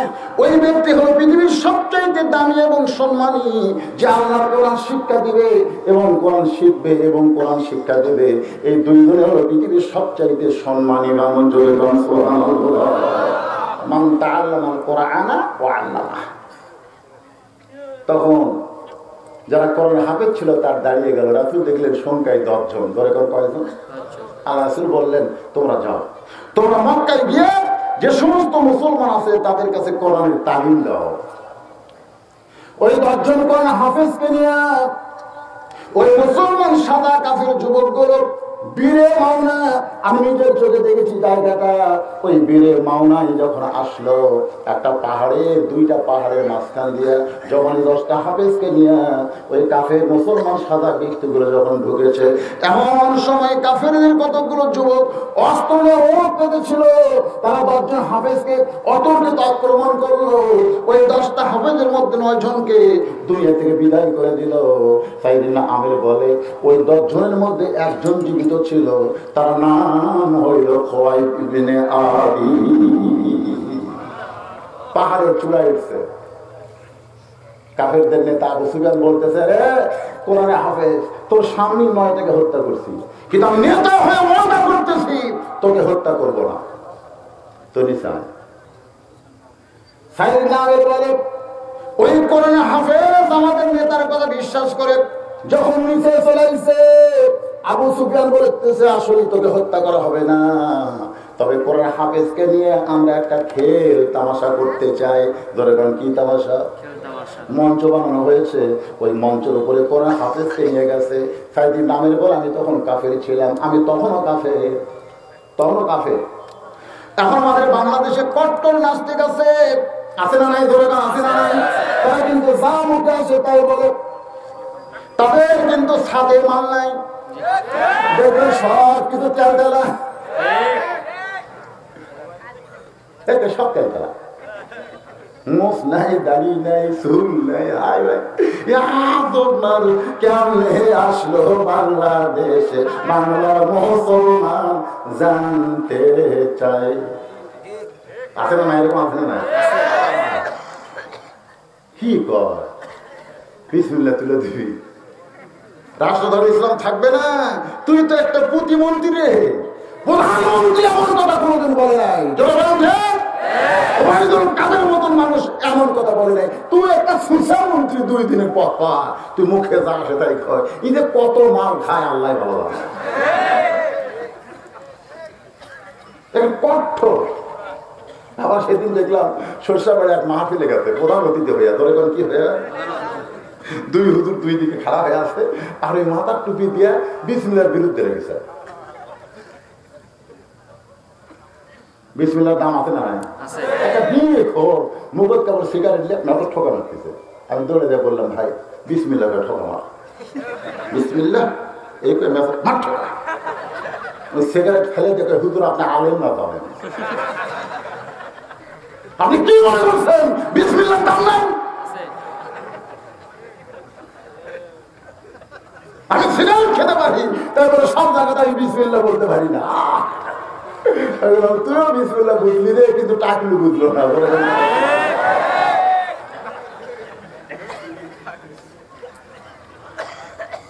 কিরে ভাই, আপনারা কি দাঁড়ায় থেকে শুনবেন? কি অবস্থা? ও দাঁড়াচ্ছে, ঘড়ির দিকে তাকে খুব বেশি ভাবনি মনে হয়। হায় হায়, রাত তো 12টা বাজে গেছে। কি মনে করতেছেন?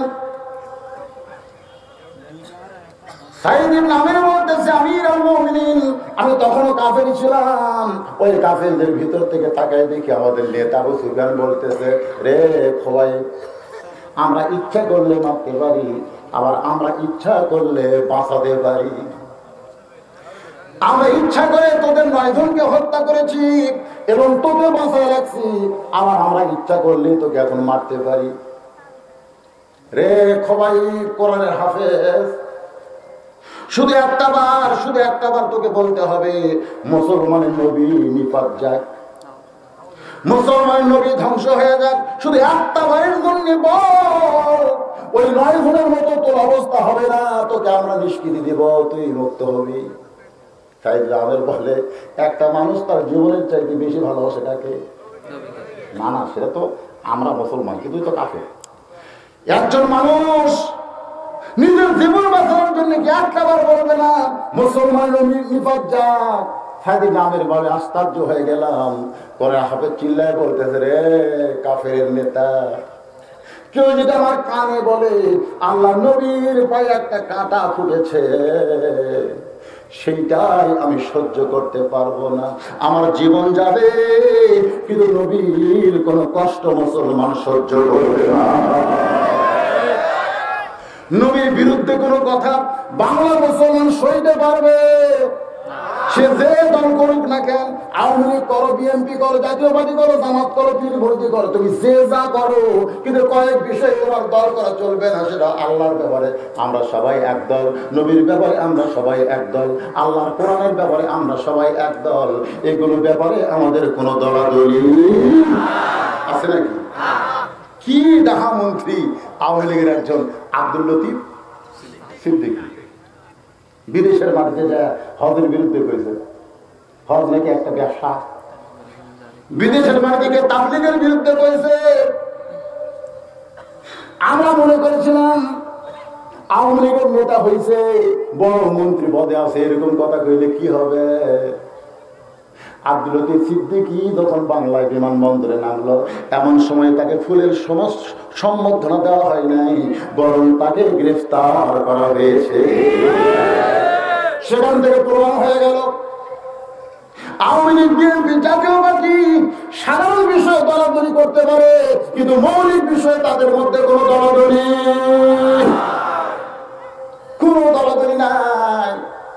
কারণ সেদিন টাকলা মুরাদ কতগুলো বলেছে, সেদিন কিন্তু একজন মেয়র, আওয়ামী লীগের মেয়র কিন্তু তার বিরুদ্ধে কথা কয়েছে।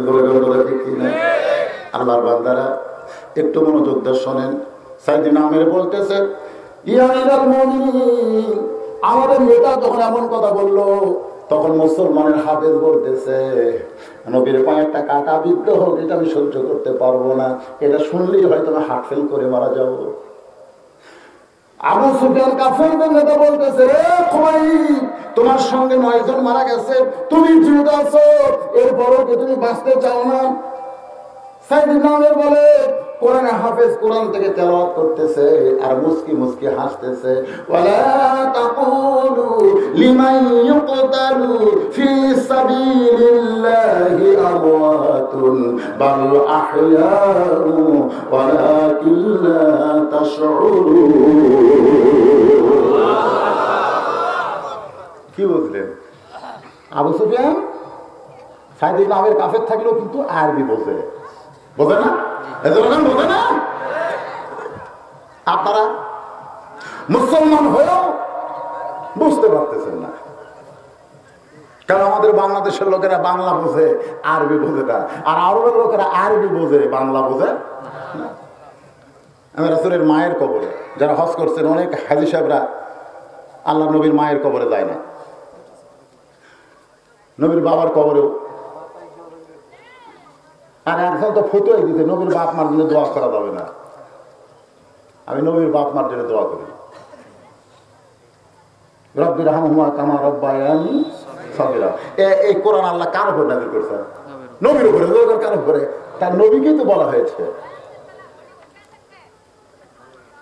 তো ওইখানে গিয়ে আমি হাত তুলছি, তো সৌদি মদিনার পুলিশ আবহাওয়া প্রান্তরে মা আমেনার কবর, ওখানে গিয়া মানো মানো আরবিতে সেই রকম, আমিও বাংলাতে সেই রকম শুরু করলাম। আমার সঙ্গে 2-1 জন ছিল, হুজুর আরে পাগলা খেলে হাসবি রে, বুঝবি না। কারণ আমাদের বাংলাদেশে অনেক জায়গার তো আমরা ঘেরা করে করি, হুজুর দোয়া করে, রোজা নাই 15 আইটেম নিয়ে ইফতার করবি, হুজুর দোয়া করে। হুজুররা বলে কেনটা রোজা নাই ইফতার করবি, তোর জন্য কি দোয়া আছে? দোয়া বাংলায় করা যাবে না, আরবিতে মার দেওয়া লাগবে। ধরে কথা ঠিক, আরবিতে দোয়ার দোয়া শুরু করলাম। ওই বেরোজাদার না বুঝাতে আমি ফেরেশতাকে আল্লাহ হুজুরের বিরুদ্ধে দোয়া করতেছে, আমার আমি আমিন করা হয়। ওরা আরবি বোঝে না, খালি বাংলা বোঝে। ওস্তাদের মা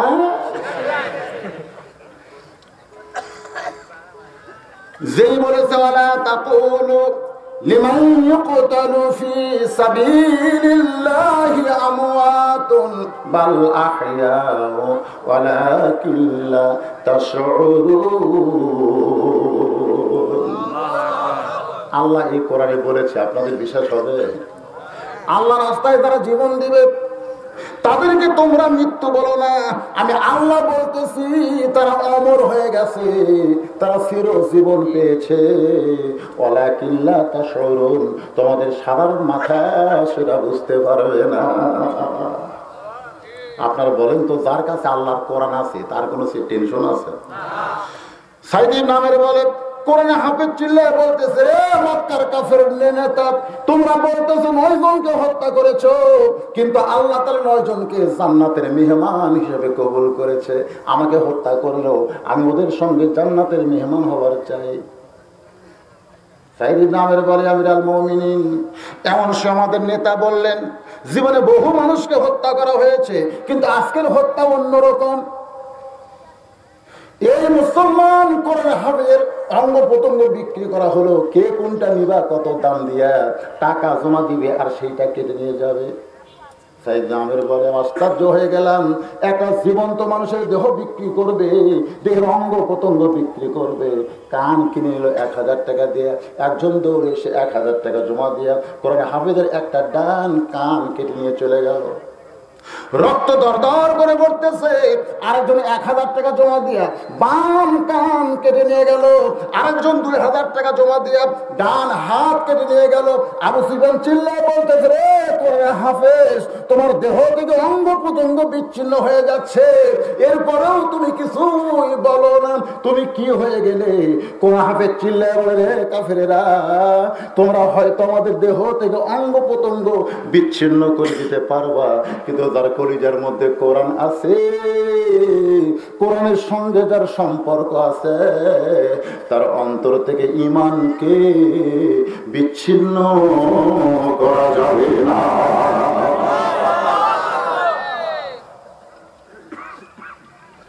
সাইদের নামের বলে আবু সুফিয়ান চিৎকার মেরে বললেন, তোমরা যার যা খুশি যা ইচ্ছা তাই করো।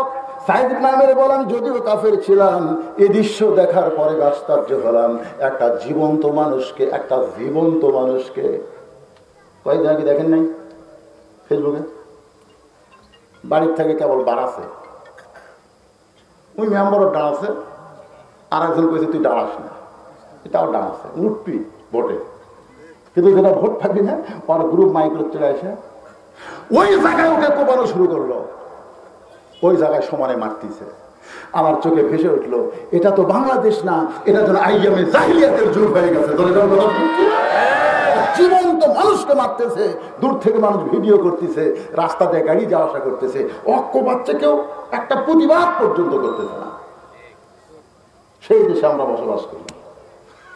ওকে কিছুক্ষণ পরে ধরে গাড়ি তুললো, সব দেখলাম, ইউটিউবে ছাড় দিলে দেখতে পাবে। তারপরে কিছুক্ষণ পরে খবর হলো মারা গেছে। সাইদ ইবনে আমির বলে, সবাই আনন্দ করে অঙ্গ প্রত্যঙ্গ বিচ্ছিন্ন করে যখন চলে যায়, আমি ওদের সঙ্গে চলে গেলাম। কিন্তু গভীর রাত্রে আমি ঘুমাতে পারলাম না।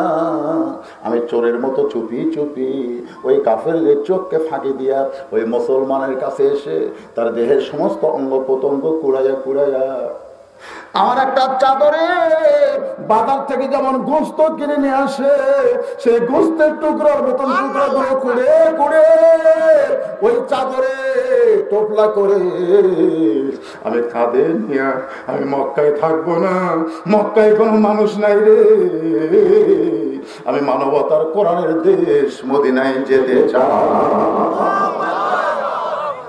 সাইদের নামের বলে, ওই মুসলমানের দেহটা গোস্তের টোপলার মতো আমার কাঁধে নিয়ে মক্কার সীমানায় নিজে পাহাড়ে পাথর সরায়া ওই জায়গায় দাফন করে আমি চলে গেলাম আল্লাহর নবীর দরবারে। আমি কিছু বলি নাই, আমি শুধু মদিনায় নবীর দরবারে বসি, নবীর দরজায়। এমন সময় নবী আমার উঠলেন, নবী চোখের পানি ফেললে। সাইদ ইবনে আমির বলে, আমি কিছু বলার আগে আল্লাহ নবী বললেন, ওরা 10 জন জান্নাতে গেছে, আর তোমার মতন একজন যুবককে জান্নাতের পথ গ্রহণ করার জন্য আল্লাহ কবুল করেছে। আমি সঙ্গে সঙ্গে ঈমান গ্রহণ করলাম। আমিরুল মুমিনিন এখনো কার্যালয়ে কাজ করতে করতে ওই কোরআনের হাফেজ খুমার বিন আদির দৃশ্য টুকরা টুকরা করতেছে। এই দৃশ্যটা যখন আমার চোখের সামনে আসে, আমি আর সহ্য করতে পারি না, আমি কাঁদতে কাঁদতে বেহুশ হয়ে যাই। হাজার হাজার জনগণ চিৎকার দিয়ে বলে, আমিরুল মুমিনিন, আমাদের প্রধানমন্ত্রী সাইদ ইবনে আমিরের জীবনে এমন একটা করুণ ঘটনা দেখা হয়েছে, আর সেই ঘটনা পুনরাবৃত্তি হওয়ার সঙ্গে সঙ্গে সে কাঁদতে কাঁদতে বেহুশ হয়ে যায়। এটা যদি আমরা জানতাম তাহলে কোনোদিন আপনার কাছে অভিযোগ করতাম না। আজকে জানার পরে এই 3 নম্বরকেও আমরা উইথড্র করে নিলাম। ওমর ফারুক বলে, রে সাইদ ইবনে আমির, আসলে মর্মান্তিক কথা তুমি বললে। এখন 4 নম্বর অভিযোগ তোমার বিরুদ্ধে। তুমি রাত্রেবেলায় ঘরের মধ্যে ঢোকো, দরজা বন্ধ করে দাও, শত ডাকাডাকি করলেও দরজা খোলো না, অথচ আমি অর্ধ পৃথিবীর খলিফা হওয়ার পরেও আমার চোখে ঘুম নাই। আর তুমি একটা গভর্নর, একটা প্রদেশের প্রধানমন্ত্রী, তুমি দরজা জানলা বন্ধ করে ঘুম পারো, জনগণ বিপদে পড়ে তোমারে ডাকে আর তুমি দরজা খোলো না। আর আমি ঘুমাই না, ঘুমাতে পারি না। কারণ হাসরের ময়দানে আল্লাহ যদি উমরকে জিজ্ঞাসা করে নদীর কিনারে একটা কুকুর না খেয়ে বলল কেন, জিজ্ঞাসা করতে পারে কি পারে না? আমার কত ভয়, গভীর রাত্রে বের হয়েছে, কিনে কে কথা খাইবে, গল্প করে শোনা যায় না, মোবাইল করে। আপনার তো পরিবেশ রক্ষা করবেন, আমি এখান থেকে বক্তা সব কিছু করবো। ভালো লাগতেছে না? ভালো লাগতেছে না? রাত 12টা বেজে গেছে, এরপর পেশাব করার জন্য লোক ওঠে না। আল্লাহর কোরআনের মধ্যে যাও ধরে এখন সুবহানাল্লাহ, দু একজন যায়, এটা তাদের অভ্যাস। আবার কিছুক্ষণ পর তারা আসে, দেখি তো অনেক ওয়াজে বলেছি, তোমাদের মতন বক্তারা যদি যাওয়া আসা করতো, সভাপতি বললো মাইক ধরেন, আমি পেশাব করে উদু করে আসি, এই কথা বলে যদি বক্তা যাইতো, ওই বক্তাকে তোমাদের এলাকায় আর দাওয়াত দিতে না। বলে কথা ঠিক কিনা? সবার কণ্ঠে একই বাস, বক্তা ওয়াজ করতে করতে পেশাব করবো আর যায়, এটা বক্তা হলো কেন? আপনারা কোনোদিন দেখছেন যে কোনো বক্তা ওয়াজ করতে করতে পেশাব করবার গেছে? এটা আপনাদের মধ্যে এই ব্যাপার আছে, ওয়াজ শুনতে শুনতে পেশাব করতে যাওয়া। শুধু কোরআনের মহব্বত করে জানেন, রাত 9টার সময় বিছনা ঘুমালে ফজর আযান দিলেও এখনো পায় না, এরকম বেহুদ্দা আছে না? আছে না? টানা 7 ঘন্টা ঘুম, ওই সময় তোমার পেশাব লাগে না? না হুজুর, ওই সময় তো আমি খুবই চালাক, আমি পেশাব করে তারপরে বিছনার যাই। পেশাব কেমনে লাগবে? ও, তুমি ঘুমের দাম বুঝলে, পেশাব করে তুমি ঘুমাবার গেলে, তো পেশাব করে তুমি কোরআনের মাহফিলে আসতে পারলো না? তুমি কোরআনের দাম বলো না? অসংখ্য ফেরেশতা তোমাকে দেখার জন্য চাতক পাখির মতন তাকায় আছে। বলে সুবহানাল্লাহ। হ্যাঁ, এই জন্য আর কিছু সময় হয়েই গেছে, 4টার মধ্যে 3টে, আর এটা হচ্ছে একসাথে। দেখেন কি তাওয়াজ্জু হলো, 3 জন উঠলো, বসে উঠে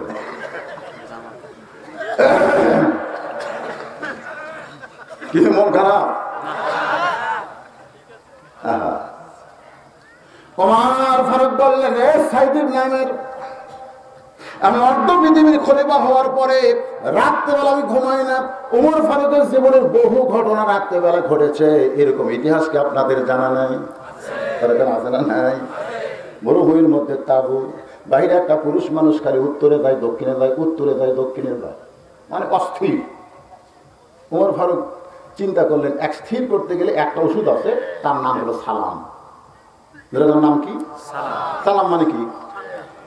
আসসালামু আলাইকুম, মানে আমি ওমর দোয়া করতেছি, আল্লাহ তোমার প্রতি রহমত নাজিল করুক, আল্লাহ তোমার প্রতি রহমত নাজিল করুক। এই জন্য ওমর ফারুক অস্থির মানুষটাকে স্থির করার জন্য সালাম দিলেন, আসসালামু আলাইকুম।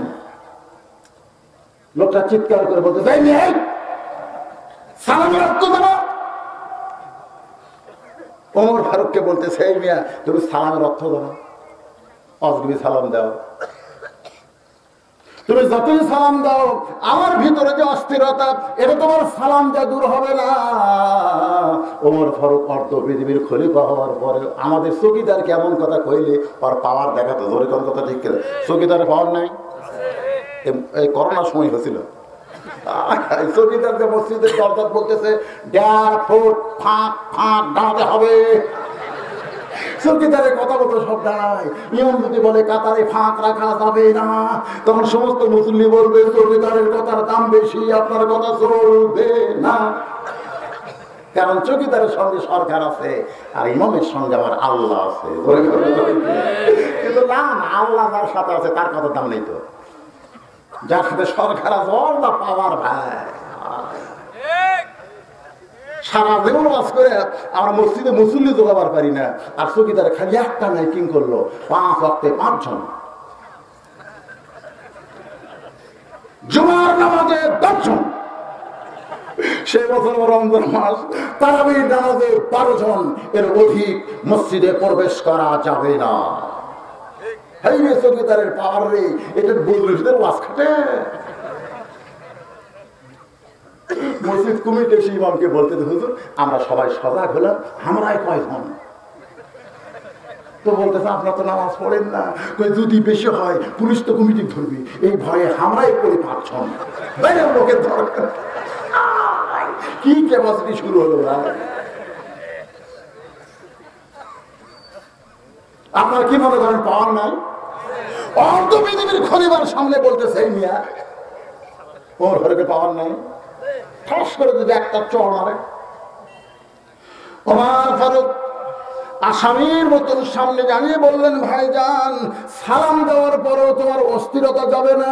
এত বড় বিপদ তোমার কি হয়েছে ভাই?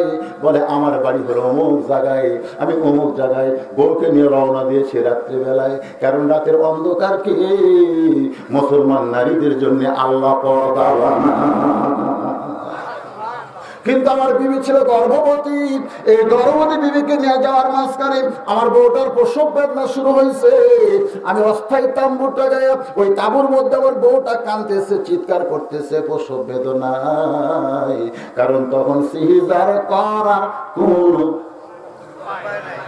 আর এখন তো ভ্যানালার বউ পেটত বাচ্চা আসলি সিজার করল, আর ডাক্তারের কাছে যদি যায় শালা কষায়, একটা ডাক্তারও হয় না যে সিজার করলে ক্ষতি হবে, হয় না। সারা জীবন আমরা গান গায়ে গেলাম, কি বলবো প্রসবের ব্যথা, মা বীরে সেই কথা কেউ তো বুঝিবে না। মাজন ঠেকিয়া সন্তানের দায়, অকালে মা মারা যায়, ঠেকিয়া সন্তানের দায়, অকালে মা মারা যায়, কেন সে মায়ের জন্য দোয়া করবা না? এমন দরদি ভবে কেউ হবে না আমার মা গো। এখন আর প্রসবের বেদনা আছে, আর টানাটানি আছে, দুই ধাত্রী মা এসে বসে আছে, টাইমে বের করবি। টাইম বের গেলে এই ছোলেরও কষ্ট হয়, মায়েরও কষ্ট হয়। এখন আর কোনো কষ্ট নেই। আগে ইঞ্জেকশন দিয়ে মা অবশ করে, কাটিয়া বের করে, ওর কোনো কান্নাও নেই। আগে কান্দই না, ওর এখনো 5 দিন পরে জন্ম হবে, ওকে আগেই কাটিয়া বের করছে, ওর কান্না আছে।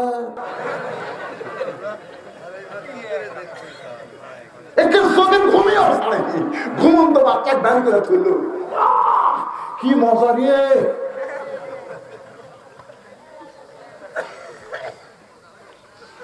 আমার মায়েরা শোনেন, মায়েরা ফোটা দুধের দাম কাটিলে গায়েরই চাম, পায়ের জুতা বানাইল ঋণের শোধ হবে না।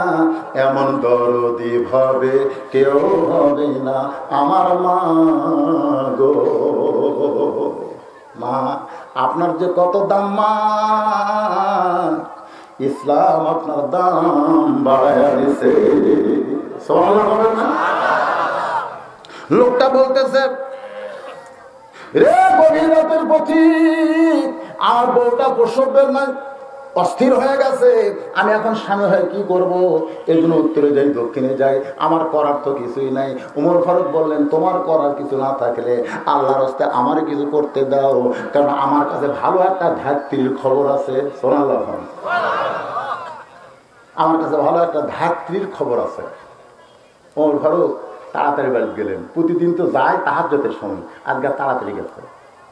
বউ তো দরজা করে সেই খুশি। বউ বলতে কেন জনগণের কথা আজকে মনে পড়তেছে না? আজকে রাস্তার যাই কি আমার কথা মনে হলো?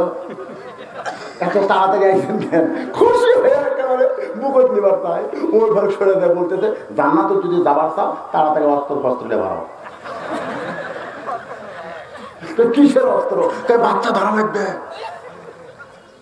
জান্নাতে যদি যাবার চাও তাড়াতাড়ি বউকে ধাত্রী বানাই নিয়ে যাচ্ছে, তারপর অপর পৃষ্ঠে ঢুকে দিচ্ছে আর বলতেছে ধৈর্য ধরো ভাই, ধৈর্য ধরো। কিছুক্ষণ পরেই ওর ঘরের বউ বলতেছে, আমিরুল মুমিনিন আপনার বন্ধুকে খবর দেন, তার বউ একটা সুসন্তান প্রসব করেছে। আপনার তো সুবহানাল্লাহ করেন, কিন্তু ওর অবস্থা, আমিরুল মুমিনিন আপনার বন্ধুকে খবর দেন। সঙ্গে সঙ্গে লোকটা বলতেছে, আপনি কে? ওমর ফারুক বলে, আমি অধম ওমর। আমি যদি রাতের বেলা ঘুরে ঘুরে মানুষের দুঃখ কষ্ট দেখতে পারি। তুমি একটা প্রদেশের গভর্নর হয়ে প্রধানমন্ত্রী হইয়া রাতের বেলা দরজা বন্ধ করে দাও, শত টাকাটাকি করলেও তুমি দরজা খুলো না। তাই যে আমের বলে আমিরাল মুমিনিন, আমাকে জীবনে কেউ ডাকছে না ডাকে নাই, আজ পর্যন্ত আমার কানে ঢোকে না। ওমর বলতে ঘুমালে কেউ কানে ঢোকে? সাইদুর নামের বলে ওই আল্লাহর শপথ করে বলতেছি আমি রাত্রে বেলা ঘুমাই না। তাহলে তুমি কি করো? সাইদুর নামের বলে আমি 5 ওয়াক্ত নামাজ পড়াই, আমি সবচাইতে বড় মসজিদের 5 ওয়াক্ত নামাজ পড়াই, কিন্তু নামাজের ভিতরে ঢুকতে পারি না। কারণ নামাজের মধ্যে ঢুকতে গেলে আমার ইমান বলে পিছনে মুসল্লি আছে। কোন ইমাম যদি শেষ দার্জা মজা পায় আর সোহান রব্বিল আলা 101 বার কবার চায়, পিছনের মুসল্লিরা কি মনে করবে? হুজুর কি শেষ দাঁত আছে? কেউ হয়তো মাথা তুলে দেখতেও পারে, কিন্তু হুজুর আছে না গেছে। এই জন্য শরীয়তের নিয়ম হলো 3 বার করে বলবে। 3 বারের বেশি বলা যাবে না। প্রয়োজনে কেউ 5 বারের কথা বলেছেন সুবহান রাব্বিয়াল আলা। অথচ বলা হয়েছে সেজদা হলো তোমার দিদারে ইলাহি, আল্লাহর সঙ্গে যদি দেখা করতে চাও তাহলে সেজদার যাও। আমি 5 ওয়াক্ত নামাজ পড়াই, এই জন্য নামাজের ভিতরে ঢুকতে পারি না। আমি নামাজের ভিতরে ঢোকার জন্য আল্লাহর কোরআন তেলাওয়াত করি। এশার নামাজের পরে ঘরের ভিতরে কোরআন তেলাওয়াত করি, আর যখন কোরআন তেলাওয়াত করি কোরআনের ভিতরে আল্লাহ আমারে ঢুকায় দেয়। সুবহানাল্লাহ।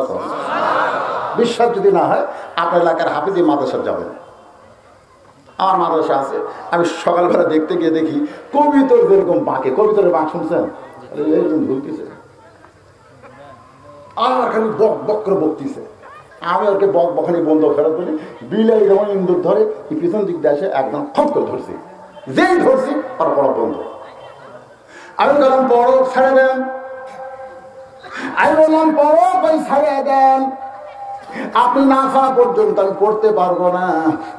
আল্লাহ কোরআনে বলেছেন ইযা যুকিরাল্লাহু ওয়াজিলাত কুলুবুহুম ওয়া ইযা তুলিয়াত আলাইহিম আয়াতুহু যাদাতুহুম ঈমানা ওয়া আলা রাব্বিহিম ইয়াতাওয়াক্কালুন। কোরআন পড়তে পড়তে আমি নামাজে দাঁড়িয়ে যাই, নামাজের ভিতরে ঢুকে যাই, দুনিয়ার কে আমারে ডাকছে আজও পর্যন্ত আমি শুনতে পাই না। যদি শুনতে পাইতাম অবশ্যই ঘরের দরজা খুলে দিতাম। ওমর ফারুক দৌড়ে এসে সাইদিন আমিরকে বুকের মধ্যে চাইপা ধরে বলে, রে জনগণেরা, তোমাদের ভাগ্য ভালো, এমন একজন প্রধানমন্ত্রী পেয়েছো। ইন্নাল্লাহা ইয়ামুরুকুম আন তুআদ্দুল আমানাতি ইলা আহলিহা ওয়া ইযা হাকামতুম বাইনান নাস আন তাহকুমু বিল আদল। মদিনা কত সুন্দর নাম মদিনা। মদিনার মানুষটা যে কত সুন্দর, যার চাঁদ ভরা মুখকে যদি একবার দেখতে পাই ইমানের হারে আল্লাহ তার জাহান্নামকে হারাম করে দেয়। এত সুন্দর নবী সোনার মদিনায় শুয়ে আছে, ইসলামের আলো জ্বালায়া দিয়া নবী শুইয়া আছেন সোনার মদিনায়। আফরোজ একজন মা 200 টাকা দান করছে। মহিলার নাম বলা লাগবে ভাই, না বললে আবার টেনশনে পড়বে, টাকা কোন জায়গায় গেল। আমার আল্লাহ তাআলা আজকের মাহফিলকে কবুল করো। আমাদের যা কিছু হাদিয়া হয় রাসূলের রওজা মুবারকে পৌঁছায় দাও। तमाम আম্বিয়া কেরাম, আসহাবে কেরাম, তাবিঈন কেরাম, তাবা তাবিঈন কেরাম, আউলিয়া কেরাম, পীর মাশায়েখ, বুজুর্গানে কেরাম, तमाम পৃথিবীর মাটির নিচে যত মুমিন মুমিনা আছে আল্লাহ সকলের আরো আফরে হাদিয়া কবুল করো। আমরা যারা হাত তুলেছি, আমরা আমাদের মধ্যে যাদের জনম দুঃখনী মা কবরে চলে গেছে, ছোট্ট একটা শব্দ হলো মা। এই নামের মধ্যে যে কি মধু, যাদের মা নাই তারা বুঝতেছে। একটু চোখ বন্ধ করে দেখেন, আপনার মা আছে কবরে, আপনি দুনিয়াতে, সে মায়ের জন্য হাত তুলেছে। আল্লাহ গো, মায়ের কবরটাকে জান্নাতের টুকরা কবুল করো। বাবার বাড়ি ঘর সবই আছে, আমি সহ আমরা যারা বাবা হারে এতিম হয়ে গেছে, আল্লাহ মেহেরবানি করে বাবার কবর জান্নাতের টুকরা বানায়া দাও। আল্লাহ আমাদের দাদা দাদি নানা নানি, এই পৃথিবীতে দাদা দাদি নানা নানি পর্যন্ত, দাদা দাদির বাপ তার বাপ এ পর্যন্ত আমরা দোয়া করি না। যাদের জন্য দোয়া করবার কেউ নাই এই দুনিয়াতে, আমরা তাদের পক্ষ নিয়ে দোয়া করতেছি। আল্লাহ তাদের কবরে সওয়াব পৌঁছায় দাও। আল্লাহ তাআলা আমার মা বোনেরা পর্দার অন্তরালে বসে ওয়াজ শুনেছে, আমরা দোয়া করি আকিদা সালেহা পড়লে কবুল করে। মা ফাতেমার চরিত্র দান করো। আমাদের মধ্যে অসুস্থ যারা আছে আল্লাহ সুস্থ করে দাও। আজকের মাহফিলের প্রধান অতিথি এমপি সাহেব অসুস্থ, তার সুস্থতার জন্য দোয়া করি। আজকের মাহফিলের দ্বিতীয় বক্তা আপনাদের এলাকায় থাকে আমার ভাই আনোয়ার হোসেন, আল্লাহ তাকে পুরোপুরি সুস্থ করে দাও। এছাড়াও আমরা যারা অসুস্থ অবস্থায় আছি আল্লাহ আমাদেরকে সুস্থ করে দাও।